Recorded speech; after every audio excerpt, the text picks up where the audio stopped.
The room was quite crowded. All the guests were men dressed in black tuxedos. The general atmosphere was tense. In another room, there were tables set up where people were eating and chatting about their own things. The incense sticks burned slowly, their aroma wafting throughout the room. One of the men stood to the side and smoked another cigarette. Involuntarily immersed in his thoughts, he cursed, and again immersed himself in his thoughts. Another young man stood next to him. He supported the unknown thought of the first, noting that of all the possible outcomes, the man had to die exactly this way. A guy with long, curly hair walked past them, and one of them turned around to see who exactly was walking behind him. He turned to Dam, asking where he was going. Dam was carrying a large box and explained that he had decided to take a short walk and asked him to tell Uncle Ilwa that he had gone out to get some fresh air. Dam went out into the street and thought he was on his way home. One of the men noted with pity how hard it was for Dam. The other thought for a second and cried out slightly. He started saying something about the box the guy was carrying, but suddenly another guy ran out of the house screaming, looking for Van Dam. He ran up to the men and began to interrogate them about Van Dam and his whereabouts, calling him a bastard. He was furious as never before. The men gave him what Dam himself had asked for. The sound of a motorcycle starting up was heard nearby, and all the men immediately turned in its direction. The man who ran out looking for Van Dam screamed at the top of his lungs, calling the guy a fucking psychopath. He was so angry that drool flew from his mouth in all directions. He told the guy to get off the motorcycle immediately, to which the guy asked his uncle, who was this man, to take care of himself and live a good life. Uncle Ilwa corrected him that he was not talking about that, and shouted how he could even think of stealing people's donations. The donations were in the box that Dam had taken and which was already hanging behind his back. Van Dam moved and shouted that it was worth considering it as his inheritance that he took. Uncle Ilwa shouted insults at the boy after him, not calming down. He started yelling at the men, demanding that they not stand there, but call the guys and bring the keys to the car. One of them ran to the door and shouted that an emergency had happened as loudly and quickly as he could. Everyone present heard the general alarm. They began to make noise and light up, pushing each other, trying to get out of the building faster. Questions about what had happened began to spread around the room. That day, a memorial event was taking place in that room in honor of someone close to Van Dam. There was a saying in the world that said that man is able to adapt to anything, and it was closely connected with this event. As a result of the absolute influence of the environment, people are forced to constantly adapt to its conditions, and Van Dam raced along the road on his motorcycle, understanding the meaning of those words. Money was falling out of the box on his shoulders that he had stolen from Uncle Ilwa. They flew out from under the lid, fell out of the envelopes in which people put them, showing their compassion. The workers looked at the money rain, not daring to run and collect their papers in their pockets. Perhaps the conditions that were transferred to the person by someone else could turn out to be dirty and worthless. And then it was impossible to say whether a person should still be forced to adapt to them. Van Dam understood little of this and had his own vision of the world, not including these words in it or understanding them differently. He rushed along the road to his unknown goal, decorating the streets with money. Money literally flew into the hands of people who could not expect such a gift from fate and were even afraid to take advantage of such an incredible opportunity. The girl sitting on the ledge on the sidewalk shuddered and looked with fear after the motorcycle passing by, which showered her with a cloud of bills. Van Dam swore loudly when he saw that the lid of the box was open. He might be a warm-hearted man, but he certainly didn't want to throw money around. He began to take the remaining bills out of the box, immediately counting them. The situation was not pleasant, and he was quite worried about the question of how much money was left. Having counted the bills, he discovered that the sum was about 500, and even that was enough for him. He wanted to start a new life, from scratch, and he wanted to prove at least to himself that this amount was quite enough for him. He stood and looked at the view of the huge city opening up before him, which was splashing in the rays of the sunset, and he knew that he would achieve what he wanted no matter what. He was full of enthusiasm, inspiration, and zeal for new adventures and wanted change with all his heart. The woman told Van Dam that he would not find a gosiwan like theirs in the area. Perhaps she was telling the truth, or perhaps she just needed money and good statistics. She led the guy down the corridor and insisted that for that price it would definitely not be possible to find anything better, and said that, with the exception of the shared kitchen, the rooms had everything necessary. The woman shared that their gosiwan had its own special atmosphere, showing a shabby, dirty kitchen with missing tiles on the walls and broken cabinets. There were definitely bats or huge rats living in the attic as neighbors, their eyes shining from the darkness, And the woman kept talking about the classic atmosphere of special coziness. Van Damme noted that he personally felt the atmosphere of the Korean War in such a building. The woman laughed and praised the guy's sense of humor, but Damme was not joking at all. The woman added that eating in the room was forbidden and had to be done exclusively in the kitchen. A girl appeared in the corridor and quickly walked towards one of the doors. She glanced sideways at Van Damme. The girl was rather gloomy and overly serious at first glance. She slammed the door sharply, disappearing into the room, and the woman added that the only nuance was that there was no division into male and female floors, and therefore she was careful in choosing tenants. Afterwards, she smiled and noted that she liked Van Damme and therefore could move in without any problem, but would only have to remember the rules, and walked away. Damme briefly replied that he understood everything. As she left, the woman congratulated Van Damme on his new home and left him alone.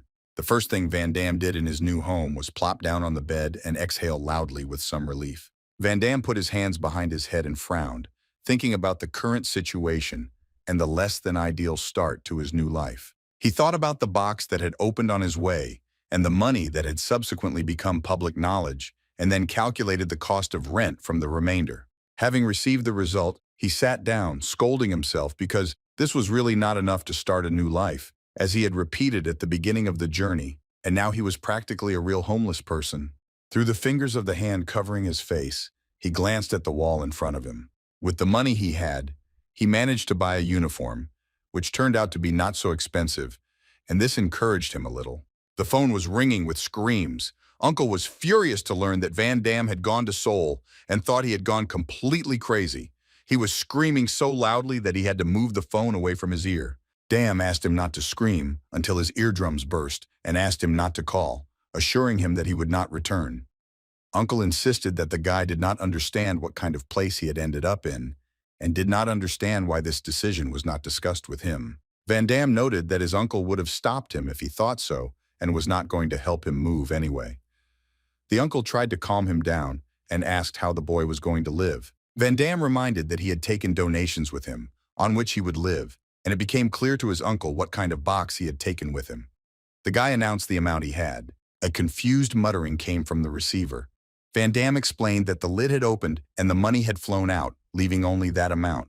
The uncle yelled again at the top of his lungs, calling the guy an idiot and saying that there were more than 5,000 won in the box, and asked if the guy understood what that money was for. He was yelling, saying that all those people had gathered to present money to the boss, but not to him, and he had squandered it. Van Damme said that he understood everything and asked Shian not to yell, to which he became even more furious, hating when he was called that way, and the guy had to apologize and promise to return everything. Uncle laughed at his promise, to which Damme suggested that he could do delivery on his motorcycle. Uncle chuckled that the guy went to Seoul to earn extra money in delivery. The guy sharply replied that it was none of his business, but to his uncle's remark on how he could run without any plan, Damme pointed out that his uncle was speaking as if he had a better plan. Uncle replied that he was, and he was planning to open a bar and call it Bambino. Van Damme noted that the title was frankly bad. When his uncle asked about it again, the guy boldly repeated that the title was a waste. Uncle ignored this comment, and having resigned himself to Van Damme's decision, asked him not to fall into the dirt, since he was still in Seoul, and informed him that he would prepare everything for his transfer to a school in Gangbuk. Van Damme thought it was unnecessary, but his uncle insisted it was necessary if the boy wanted to achieve anything in life. And to this the uncle added that if the boy manages to finish school and become number one in it, he will forget about his debt and add on top, so that there will be some starting capital. The guy laughed, joking that he now understood how generous the stars of Cheongnam were, and that all he had to do was head some school, which was too simple for such generosity. The uncle smiled broadly and emphasized that the guy would understand everything as soon as he was there, and in fact, everything was not as simple as he thought. The Gangbuk High School that Uncle Ilwa was talking about was the most notorious school in the entire Gangbuk area. It was a school where people were constantly being beaten up and was known to the general public as Park High School. Usually the students here were the real dregs of society in which there was nothing left to lose. However, the most surprising thing was that the place was far from closing, and the school had a very large proportion of graduates. Damme, in any case, did not want the first number to come to him too easily and agreed to such conditions. He looked at the transfer to this school as a place that would serve as the first obstacle on his path to a new life. Van Damme walked down the corridor, and all the students looked at him with a special hostility that seemed to have been in their hearts since birth. Many followed Van Damme with their gaze. The very fact that there was a newcomer among them made them dissatisfied. Van Damme walked with great confidence in his whole appearance and tried not to make eye contact with any of them, looking straight ahead. He noted the faces of the students and quickly realized that the rumors were not lying about this place. And he also emphasized to himself that the guys looked much stronger than he imagined. But he was sure that no matter how strong they were, I would surpass the level of high school students, and in the best case, the level of neighborhood hooligans. He was furious that his uncle was underestimating him, so he decided to bet such a sum against a bunch of high school students.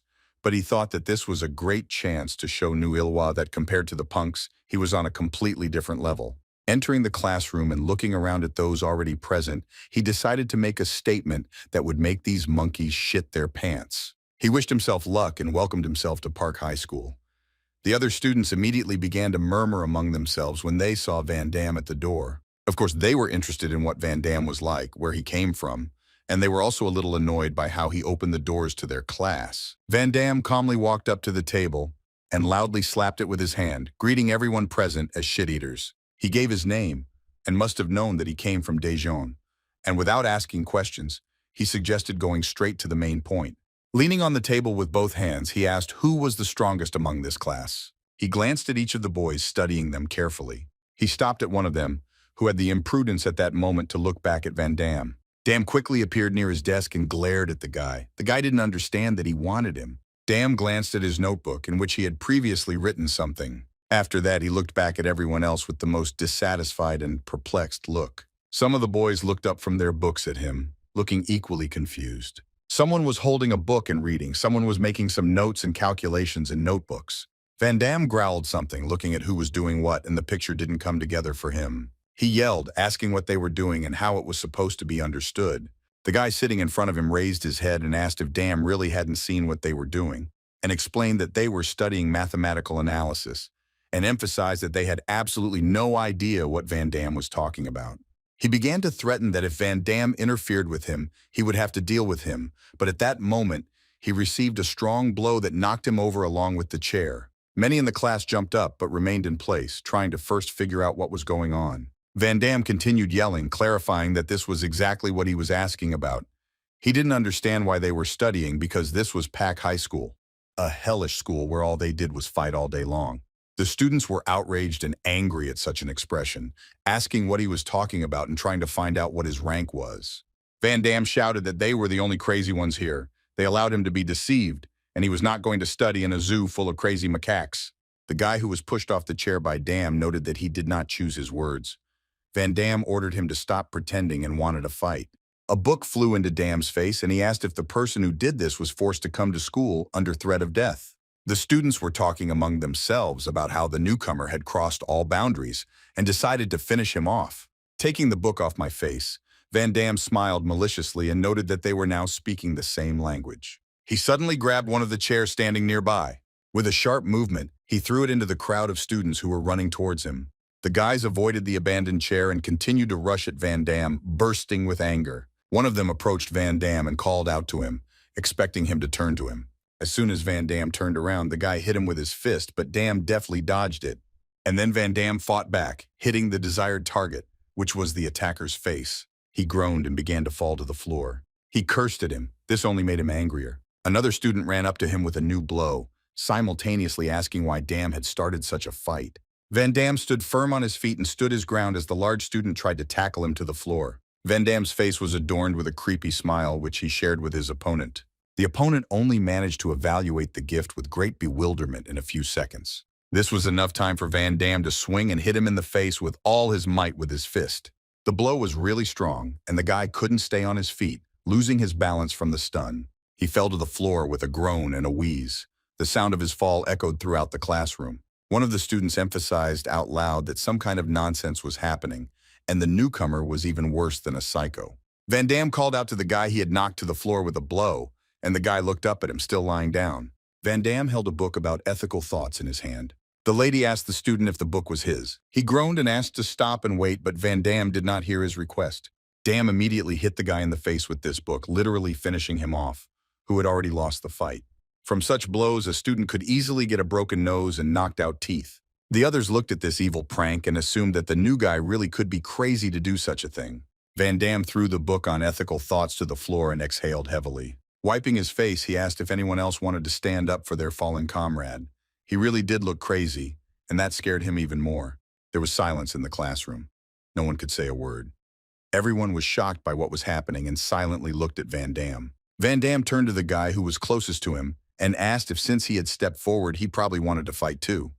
The guy moaned, trying to find an excuse. The guy on the floor was indignant and ordered everyone to stop pushing and help them get up. Van Dam laughed loudly at this request, which he considered ridiculous. He was laughing at those infamous students from Park High School that everyone in town was talking about. At that moment, a guy appeared behind him, definitely 3 times bigger than Dam himself. The guy grabbed Van Dam by the scruff of the neck with just one hand and lifted her off the floor. Van Dam couldn't even move, as if she had become paralyzed. The big guy hissed menacingly that he wanted to take a nap after a long lesson. But all this noise disturbed him and asked if the reason was the guy he was holding. The boys came closer and called out to him slightly happily. Hoden looked at the boys and became dissatisfied that the new guy could beat them up on his own. Van Dam was counting down from 3, but Hoden didn't pay any attention to it and looked at him, concluding that he didn't seem that strong. Van Dam, having counted to 1, twisted in Hoden's arms. Grabbing him with both hands, he threw his legs up. In a second, the big guy received a kick straight to his face. Van Dam hung on Hoden like a monkey, although he called the other students similar names. The blow was also very strong and was able to stun even Hoden. The little one fell to the floor. The guy wanted to grab the lady by the hair, but he only managed to rip the elastic band off of it. With a loud thud, Hodor fell to the floor. The whole class stared at Hoden and Van Dam with great fear. Van Dam swung again, his eyes and overall appearance wild, and it seemed he couldn't stop. He announced that pork chops would be on the menu, mocking his opponent, and delivered a punch to his face. Van Dam continued to hit him, landing punch after punch and kick, and continued to insult him. Hoden's nose and lips were bleeding. He didn't have time to catch the moment to fight back the crazy newcomer. But on Van Dam's next swing, he grabbed him by the neck with his huge hand and immobilized him in an instant. Hoden roared and threw Van Dam onto his shoulder. Van Dam should have been very worried at that moment. Hoden threw Van Dam into the crowd with all his might like a bowling ball. The students rushed in different directions, trying to catch up before Dam caught them and knocked them to the floor with his weight. Someone standing near the enraged Van Dam called out to Hoden, cursing at him. And Hoden's blow immediately landed on the poor guy's face. Van Dam barely managed to get out of the way of the blow. But Van Dam also did not waste time and immediately clenched his hand into a fist. Dam returned the blow with all his might straight into Hoden's huge and seemingly impenetrable belly. Hoden groaned and grabbed the guy by the collar. Van Dam looked at the big guy's hand with recognition. Afterwards, he looked straight into his eyes and noted how Hoden could withstand his blow. Van Dam had already swung his fist hard while he was talking about the punch, and the fist flew from behind the guy's back straight into Hoden's head. Van Dam shouted that people like Hoden are no good anyway and punched him in the face. Hoden's head was thrown back by the blow, and spit and blood flew everywhere. But he did not let go of his grip and held Van Dam by the collar of his shirt. He fell to his knees in front of Van Dam, continuing to hold him down. He managed to tell Van Dam with great difficulty and gasping for breath that it was too little for him to fall. Van Dam only spoke about his shirt, which he felt sorry for, since he had bought it only the day before. Hoden froze, as if he had not expected to hear such a thing at that moment. Van Dam's face only became angrier, and he asked Hoden with a clear threat if he would buy him a new shirt. His face went completely mad. On Van Dam's body, Hoden saw many huge scars. He tried to examine them more closely to understand what they were from. Hoden looked at Van Dam with great amazement, beginning to believe that he really was a bandit. Park Hodong was 19 years old, and his fighting skills and physique were superior to those of ordinary high school students. His presence alone was enough to suppress the others. The most frightening thing about Park Hodong's entire appearance was his gaze. At that moment, kneeling before Van Dam, he looked completely different. There was no trace left of Hoden's famous look. He whined, trying to admit that he must have gone crazy, and begged the newcomer for forgiveness. Hoden even offered to patch up Van Dam's shirt if he didn't mind, but another punch landed in his face, not letting him finish. Hoden fell to the floor unconscious. Van Dam looked at him disapprovingly, noting that if this guy was the strongest, then this was a complete bore. He turned to the crowd of students, who were amazed by everything that had happened in those few minutes. Suddenly, the doors to the classroom opened, and a young man with glasses walked inside, his head buried in a book, and didn't even raise his eyes to the boys. Vanam watched in bewilderment as the boy walked calmly around the classroom. He turned to one of the boys and noted that he mistook him for the English teacher. The boy chuckled at the fact that Vanam had come to school to be the first, but did not know who the person entering was. The student smiled creepily, and having named the newcomer completely incorrectly, he emphasized that no matter where he came from, it was better not to compete with that guy because he was the local leader. Vanam glanced at the guy who entered and was surprised that he was the leader. The boy continued reading the book, but Vanam did not want to waste time and called out to him. Vanam walked up and snatched the book from his hands, almost mocking him for learning Korean. The guy froze in surprise. The other students howled, already feeling sorry for Vanam, considering him to be absolutely crazy since he decided to snatch the book from Kim Tasok himself, guessing whether he had managed to make a dying wish. Vanam leafed through the book with a wide smile, making sure that the leader was indeed studying Korean and was openly mocking him. For a moment, Vanam looked down at the book. But after that, he quickly threw the book behind his back and asked if the guy really was the leader of Pak High School. And after that, he immediately suggested fighting for first place. Kim Tasok silently reached into his shirt's inner pocket, taking something out. Vanam tensed, trying to guess whether the leader would pull out something dangerous. Kim Tasok pulled a handkerchief out of his pocket, and Vanam laughed to himself that he, the leader, simply decided to wipe his glasses. Tasok finally broke his silence, noting that another scumbag had come to them. Vanam immediately declared that he did not want to listen to his chatter and asked again whether he was going to fight or not. Kim Tasok was silent and calmly wiped his glasses with a handkerchief, which slightly confused Vanam about what was happening. His patience suddenly ran out and he rushed at the head of the school with curses, demanding answers to his questions and at the same time striking. But in a matter of seconds, all his plans collapsed and it was clearly written on his face. Vanam simply flew over Kim Tasok, just from his movement with a straight face. Vanam seemed to have lost quickly, although he started his first lesson at school promisingly. While Dam was rolling through the air and heading towards the floor, the high school leader calmly put on his glasses without showing any emotion. He gave Vanam a sideways glance and welcomed him to Pak High School, calling him a fucking scumbag. Opening his eyes, Vanam saw the ceiling of the classroom, which seemed to be in a fog. Vanam was recovering from the school leader's daring throw. Only after coming to his senses did he immediately jump up and shout insults, addressing Kim Tasok. One of the guys was standing next to him and was watching the newcomer with fear. Vanam suddenly froze, realizing the video was not what it was before he was hit. Vanam felt his jaw and flexed it, realizing he had lost the fight. The guy standing next to him timidly asked how Vanam was feeling. He glanced at him, gritting his teeth in irritation. The boy was very scared by Vanam's scream and let it be known. Vanam asked about his whereabouts. He was irritated, unhappy, and a little confused. The guy explained to him that he was in the medical center because he had been unconscious for a long time. Vanam looked around more carefully, making sure that he really was there. The guy asked Vanam if he had been transferred to their school and said that he had heard Tasok beat him up and therefore assumed that he was in the same class with Vanam. Vanam started yelling insults and name-calling and explained that Tasok had hit him underhand. The guy put his hands forward and apologized to Dam, assuming he had misunderstood.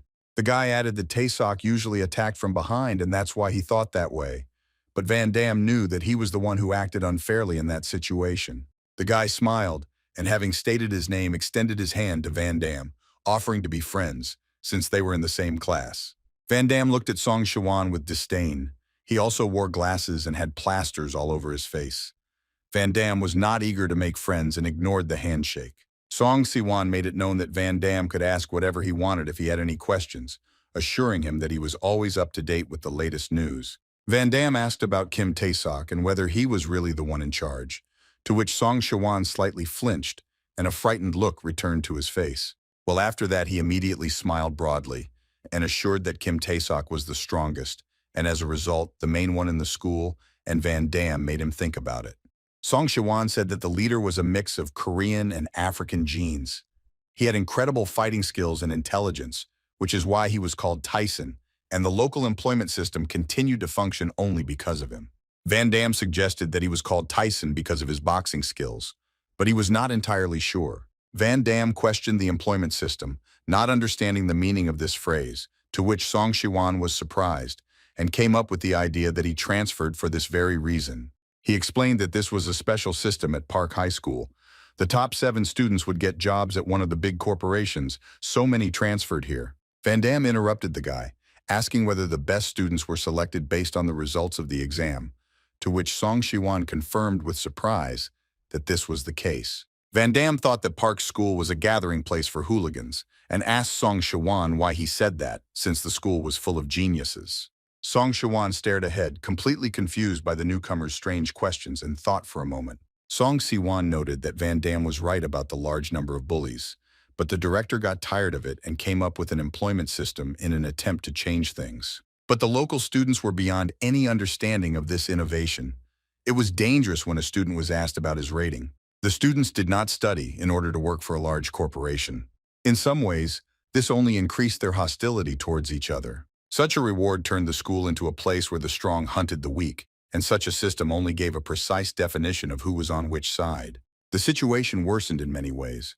The number of fights and threats grew. It became the norm to force people to write exams, change forms, and falsify grades. The strong beat the smart ones, forcing them to renounce their names in their favor, throwing threats. The strongest even manipulated everyone's grades at school, and it was impossible to stop. Later, the school gave in, and every day became chaos.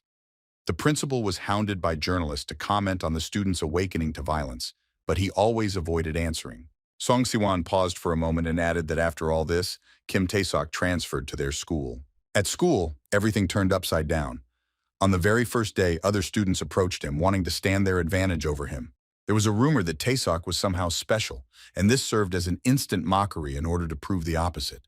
Well, the guys who first crossed his path were not lucky enough to defend their name in front of the newcomer, and they paid for their attempts to humiliate him. Kim Tae-seok instantly became famous, as if a comet had hit the school and no one could resist him anymore, because everyone lost a fight with him. Song Shiwan thought for a moment again, and after catching his breath, told about the previous leader.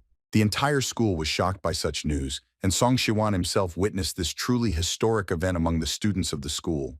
The previous leader in high school, Park, was also unable to defend his leadership against the newcomer. Kim Tae-seok became the new leader and established himself in first place. Since then, no one at school dared to cheat or bypass the system in any way. Kim Tae-seok himself announced that the leader would be selected based on evaluations, which was fair in relation to the system envisaged by the director. Song Siwan let it be known that the current leader was top 1 in the grade rankings, and therefore was still the leader in the school. It was surprising. No one opposed the rules, because everyone knew that if they went against Kim Tae-seok, they would still beat him, and they decided to start studying even better. Since then, the ignorant have begun to rise from the bottom, the number of conflicts has begun to decrease, and the chaos that once reigned has begun to disappear. Song Shiwan finished telling the story of Park School and asked Van Dam if he understood everything.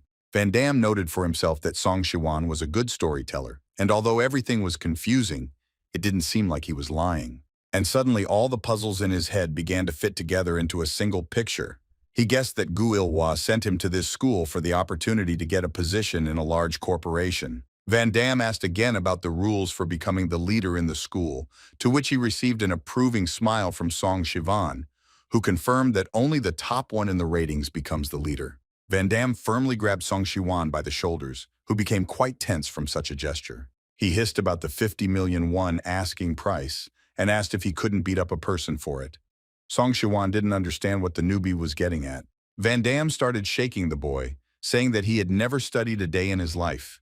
He didn't want to accept the truth, thinking that everyone in this school studied because they simply couldn't beat the leader. Van Dam suggested that Song Shivan fight the leader as men, but someone from behind noted that there would probably be problems. A girl entered the office and emphasized that thanks to Tasok she had fewer patients. Song Shivan breathed a sigh of relief, saw the nurse. Van Dam doesn't understand how she knew he was new, asked about it. Song Shiwan explained with a wide smile that Nurse Lim Yujin was the only one who cared about the students, since the principal gave in. Song Shiwan started to say something about the girl's beauty, but Van Dam immediately covered his mouth with his hand, and the nurse became embarrassed and asked him not to exaggerate and smiled. The girl timidly asked Van Dam if she was pronouncing his name correctly, and noted that he had gotten off with a couple of bruises, warning him that he shouldn't have gotten into fights on the first day of school. She expressed her concern that so many students had suffered that day. Vanam stood silently, trying to comprehend everything he had learned in the last few minutes, which was completely at odds with his expectations. After listening to the girl, he turned to Song Shivan and asked what time it was, to which the guy said that classes should have ended soon. Vanam cursed and scurried around the office. Dim Yujin and Song Shivan stared at him in fear, not understanding why he had repaired it so strangely. Vanam was angry that this Kim Tasok knocked him out for almost the entire day. But suddenly the guy froze, catching himself thinking that it wasn't so bad, because he had skipped all the classes legally. Vanam exhaled and headed towards the exit of the office. Song Shivan's face changed and he asked in fear if he was going to fight the boss again. He tried to stop him, convincing him that it was pointless and useless, but Vanam did not consider this an argument.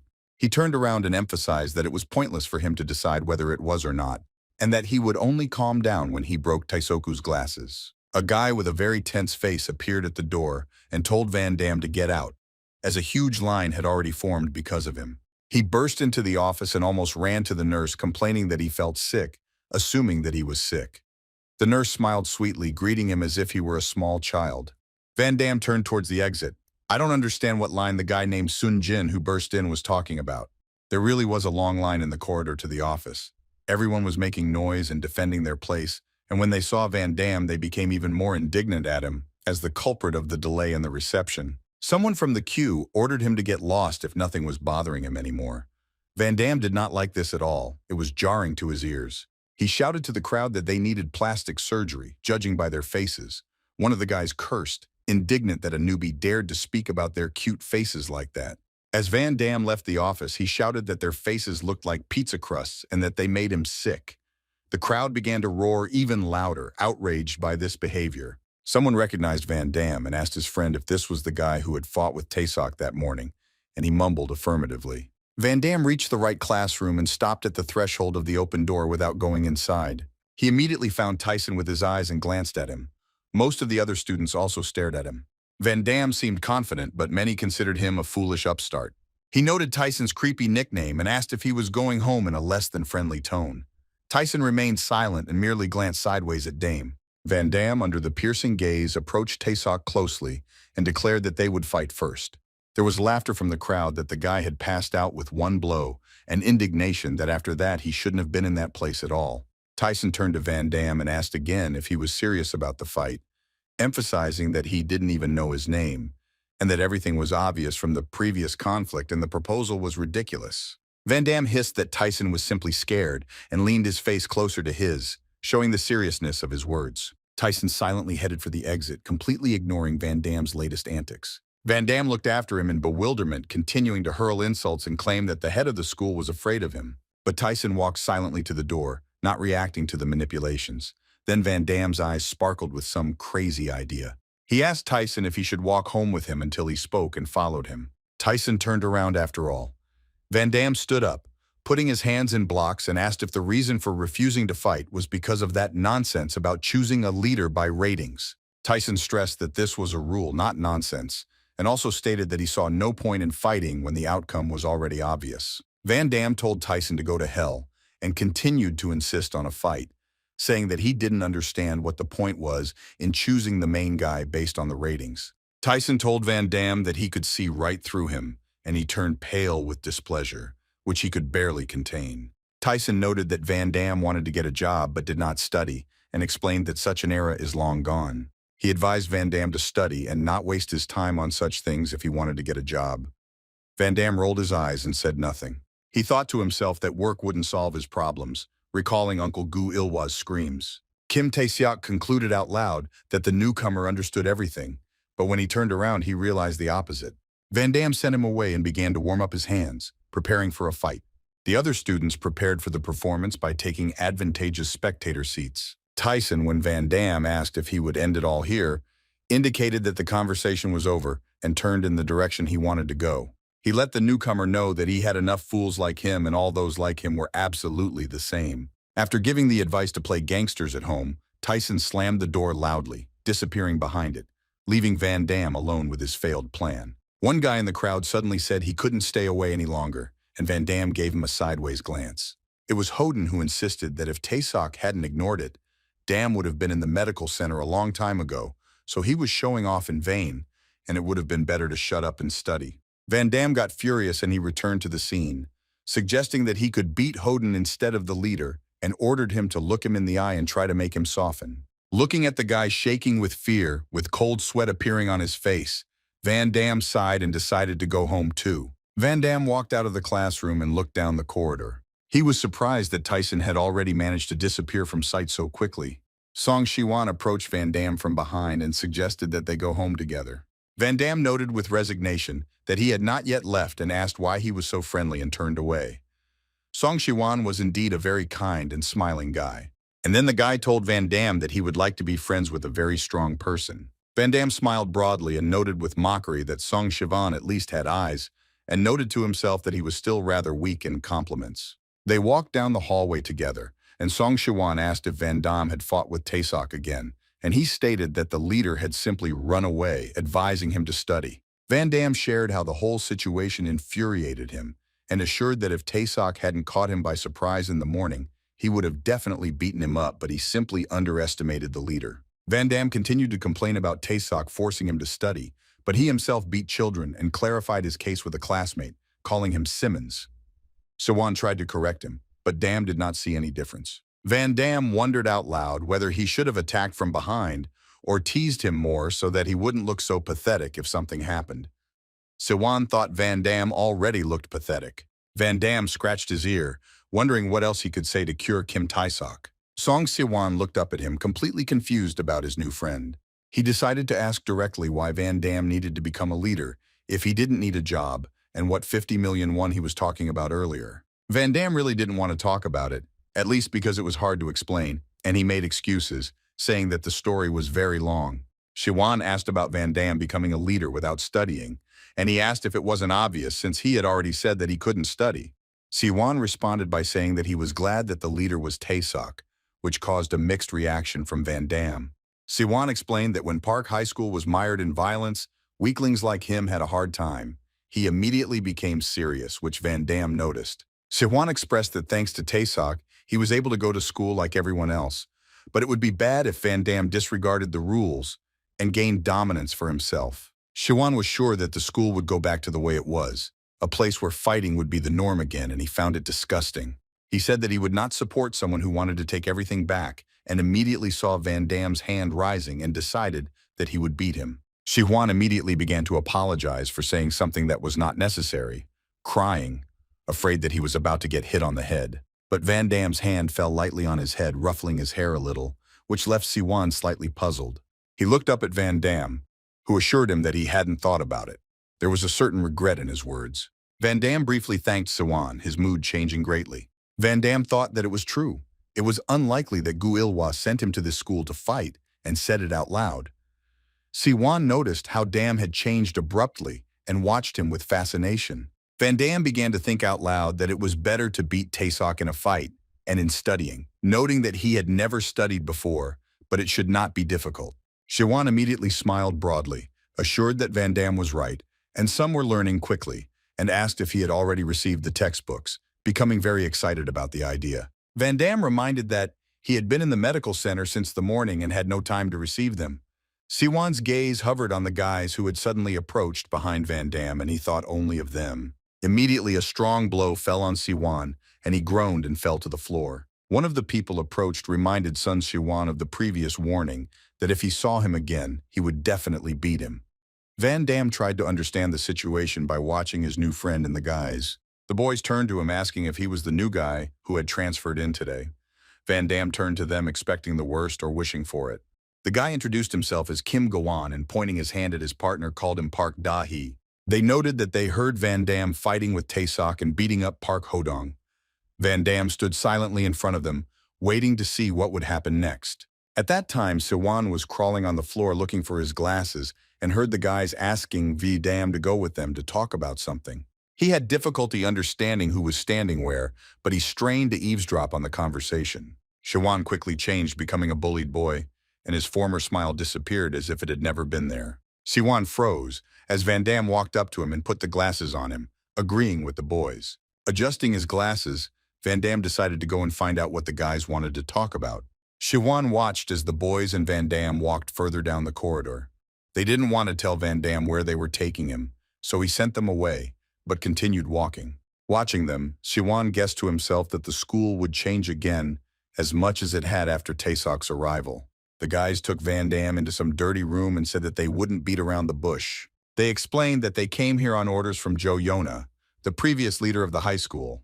They said that Johan remained their leader until now, as he was the best and decided everything with his fists before Tasok, personifying cruelty and ruthlessness. Van Damme recalled Shiwan's words, who claimed that no one, including the previous leader, would dare to go against Tasok, and assumed that the guys were talking about him. He asked if Tasok had beaten him up and he had lost, to which the boys nodded, saying that it was a spanking. One of them explained that the leader did not want to admit defeat, just like Van Damme, and they were sure that circumstances helped defeat Tasok.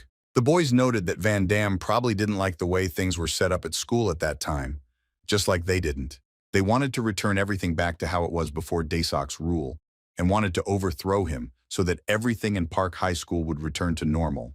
Van Damme guessed that the guys were offering him to be under their boss and supported him. The guys praised his intelligence and asked why he transferred. Van Damme noted that their suggestion was not bad, to which Park Tae-hee called him wise and decisive, explaining the reason for his suggestion. He also wanted to express his hope that their proposal would be accepted, but he received a strong blow to the face and fell to the floor. Van Damme indicated that something was bothering him, while the second of the boys froze in surprise, and the second tried to recover from the blow. He asked how they could dare to ask him to obey someone, especially the previous leader. He was incredibly angry and showed it 100%.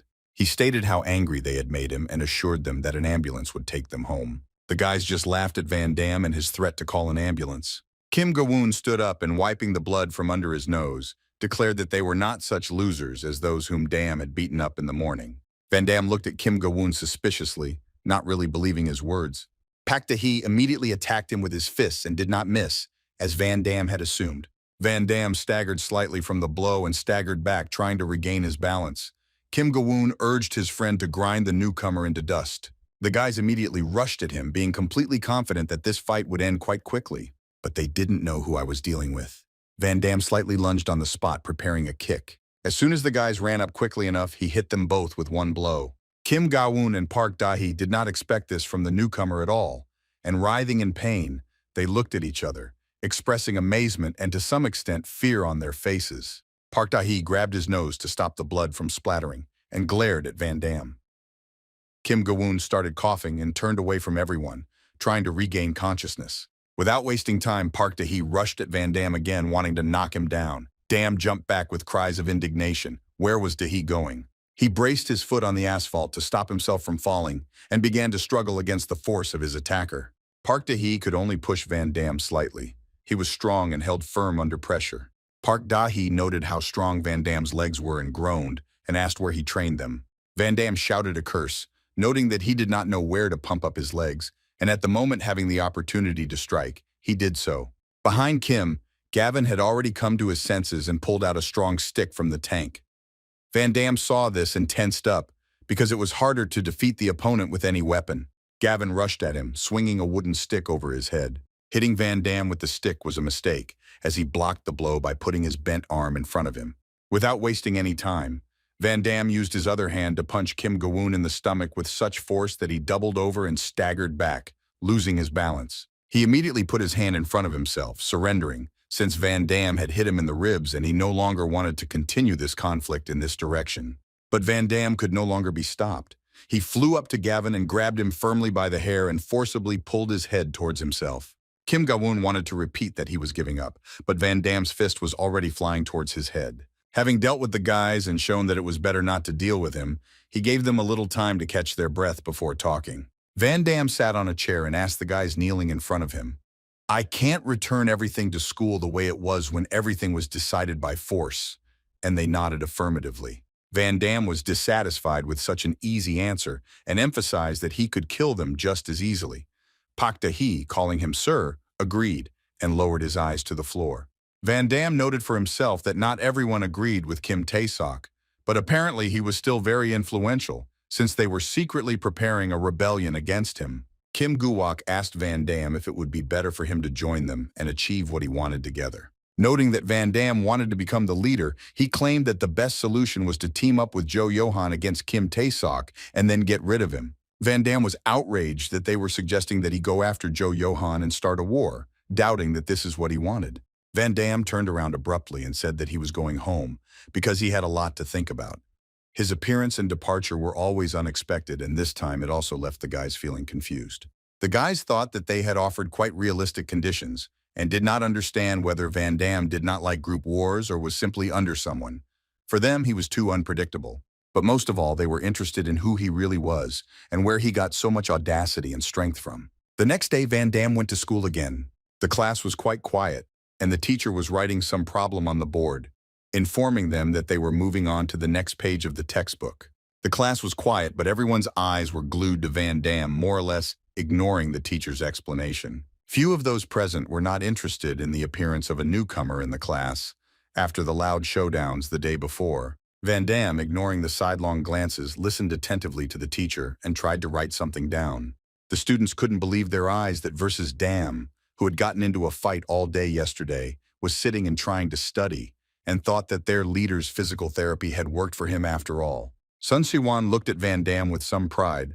Although he did not understand what had happened to him, he was glad that he had finally decided to start studying. Sun Si-wan watched Van Dam for a long time, who was holding on but with only his last strength. He carefully wrote down in his notebook what the teacher said and showed, but his face was very sad. In the moments when Van Dam would just hang there with his head down, Si-wan realized how difficult it was for him to force himself to study. The hours passed quietly, and finally the bell rang, signaling the end of the lesson. Van Dam had fallen asleep, and the ringing made him start and open his eyes abruptly. He was very tired. Van Dam asked Si-wan, who was sitting nearby, what the next lesson should be, to which he said that it was already lunch. Van Dam was running out of time and was very surprised. He straightened up in his chair and ruffled his hair, complaining about how hard it was for him to study and about the pain in his head from the classes. Van Dam stood up and hugged Si-wan, whom he persistently called Summons, and invited him to go to lunch, noting that he had studied so hard that he had become hungry. Tasok, who remained in the classroom, looked after the boys with surprise. He was amused by the behavior of the newcomer, who had been picking a fight with him just yesterday. The boys came to the dining room and, having taken some food, sat down at the table. During the meal, Si-wan Van Damu taught him how to study. Van Dam nodded in agreement, emphasizing his desire to be the best in his studies, but he had never done it, and it was difficult for him. Si-wan noted that he had never taught anyone, and his grades had been bad lately. Van Dam said that Si-wan was lying, because he always got good grades because he knew how to study, and to his friend's distrustful look, he explained his conclusion with his knowledge of physiognomy. The guy from the other table raised his spoon up and took aim. Si-wan, seeing this, groaned that he didn't like it, without specifying what exactly, and Van Dam, thinking about her studies, asked him to just say that he didn't want to. And at that moment, the very spoon flew into Si-wan's head, and he groaned. The guys at that table laughed loudly, glad that they hit the bullseye and that Si-wan finally shut up. One of them called out to Van Dam, who glanced sideways at them. The guy from that table, smiling sarcastically, expressed regret that the new guys chose the bespectacled guy instead of them. Van Dam asked Si-wan, who was rubbing his head, who those guys were, and he explained that they were Jo Johan's closest allies. Among the crowd of guys, Van Dam noticed those with whom he had fought yesterday after school. Turning away and continuing to eat, he told Si-wan that yesterday he had fought with them too, and suggested that they eat lunch, even if they weren't being beaten. The guys didn't like the fact that Van Dam ignored them, and they clicked their tongues in displeasure. One of them picked up a carton of milk and, taking aim at the newcomer, threw it. The pack hit Van Dam in the head, exploding from the impact, with words about listening to those who speak. Song Si-wan's mouth dropped open as he watched the milk flow down Van Dam's hair and neck, realizing what kind of response would follow this action. Park Tae-hee and Kim Ga-woon were the ones who were most expectant of Van Dam's reaction and were hoping for another fight with him. Van Dam, wet and sticky, carefully caught the pack with one hand. Anger was boiling inside him, but he didn't show it and calmly poured the rest of the pack into his lunch. He looked unperturbed and, scooping up the contents of his plate with a spoon, noted that he was now eating risotto. Jo Johan's supporters stared at him, not expecting the guy to continue eating instead of charging at them with his fists. They looked at each other, wondering what to do with the newcomer. They were furious and watched Van Dam with clenched teeth and overwhelming emotions. One of the students walked between the rows, laughing loudly and showing all his snow-white teeth in a smile. Approaching Van Dam, he noted that he was very interesting. Next to him were several other guys who, on the contrary, were rather gloomy. He turned to one of Joe Johan's guys and called him names, asking him to calm down because there was no point in his actions. Van Dam was indignant that there was not a moment of peace, and asked Siwan who the guy who came in was. Siwan asked if he remembered how Joe Johan manipulated the grades. Siwan went on to explain that Joe Johan's ranking was determined by fists, and in short, the top 7 were candidates for the job. But when number 1 changed, with the arrival of Tasok, everyone shifted. Well, the former top 7 continued to be called that. Pointing to one of the boys with short hair, Siwan explained that he was number 7, and his name was Jong Jin. The guy with long hair who spoke to Wang Damo, noting his interestingness, was Park Hwa-soo and was number 5. Park Hwa-soo continued to talk to Jo Johan's boyfriend, each trying to calm the other down until Park Hwa-soo was asked to get out of the way. The guy's muscles immediately tensed, and he angrily asked again what he should have done, warning about the mistake. Without waiting for an answer, Park Hwa-soo hit the guy in the face with his fist so hard that it seemed like he would pass out right then and there. Van Dam, who was watching them, said out loud to Sivan that it was strong and grimaced slightly at what he saw. Park Hwa-soo stood over the lying man, asking how he, Jo Johan's henchman, could contradict him. He swung, shouting that his dinner had been ruined and wanted to strike again. But Jong Jin grabbed his hand, asking Hwasa to calm down so as not to cause unnecessary problems, because the lying guy could have died. Hwa-soo threw his tray on the floor, getting very upset. Having called Jong Jin a loser, he hurried away, remaining angry and also hungry. Before leaving the dining room, Hwa-soo remembered the new member and expressed that he couldn't wait for him to show himself and what he was capable of. Van Dam kept himself in check, trying not to react to any provocations, and ate lunch while chaos was happening behind his back. The beaten guy was lifted and helped out of the dining room and in front of its doors to the exit. He threatened that next time it would be the end for Van Dam, to which Dam sarcastically agreed and said goodbye. On his way out, he also attacked Sun Si-wan, whom he also called names and threatened to kill. Van Dam joked that it was nice of him and asked about a possible rule that you have to say something nice before leaving the dining room, but Si-wan was in no mood for jokes. Van Dam turned to Si-wan, who was practically shaking with fear. It was clear from the newcomer's face that some thought had struck him. He asked Si-wan how good the guy who threw the milk was. Si-wan said that the guy's name was Ju Hyunmin and he was number 8 and was known as Jo Johan's right-hand man. Van Dam noted that the guy liked to beat up kids like Si-wan, and it was very noticeable, even without explanation. He asked whether something similar had happened yesterday, noting that he understood everything while talking to the guys. And Van Dam also noticed that their lackeys no longer listened to them. Since they could not beat Kim Tae-sok, they were running the show in his absence. Van Dam thought it was child's play and asked where their leader, Jo Yohangri, was.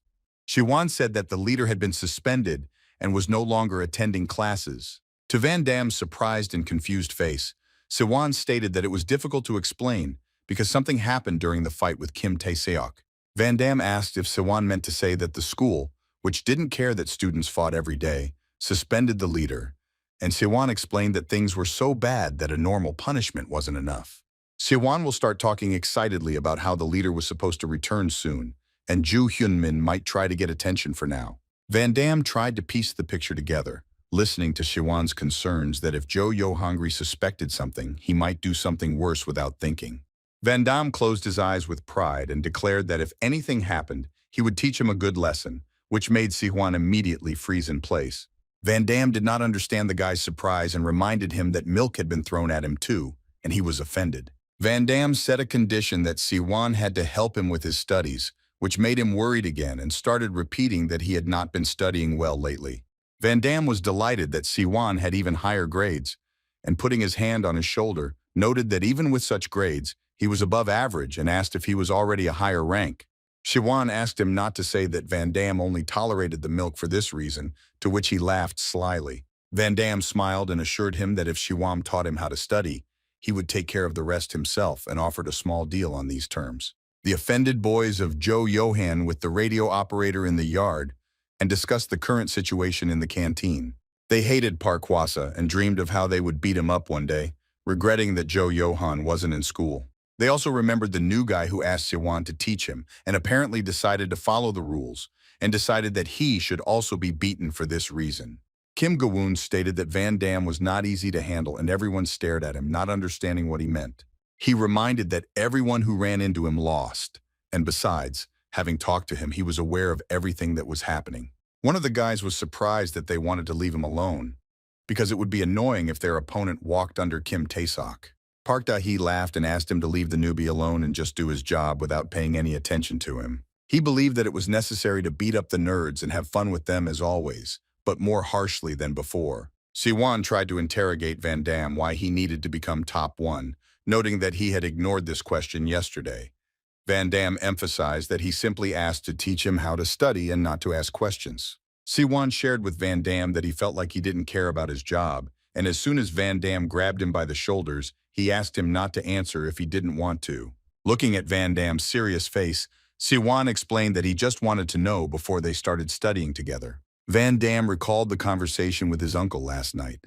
Gu Ilhwa was angry that his nephew did not immediately understand what he was talking about when he gave him such a task. Van Dam exhaled, saying that he thought he should just become the main one, and when asked if he had beaten her and fought with the main one, the guy replied that he hadn't touched the leader yet. The uncle got even angrier, mocking the fact that they had supposedly set a time for a duel and asked the brat to understand properly why he had sent him to that school. Van Dam was silent, waiting for his uncle to say more. Well, Ilhwa said that he understood what the guy was thinking and fell silent for a moment.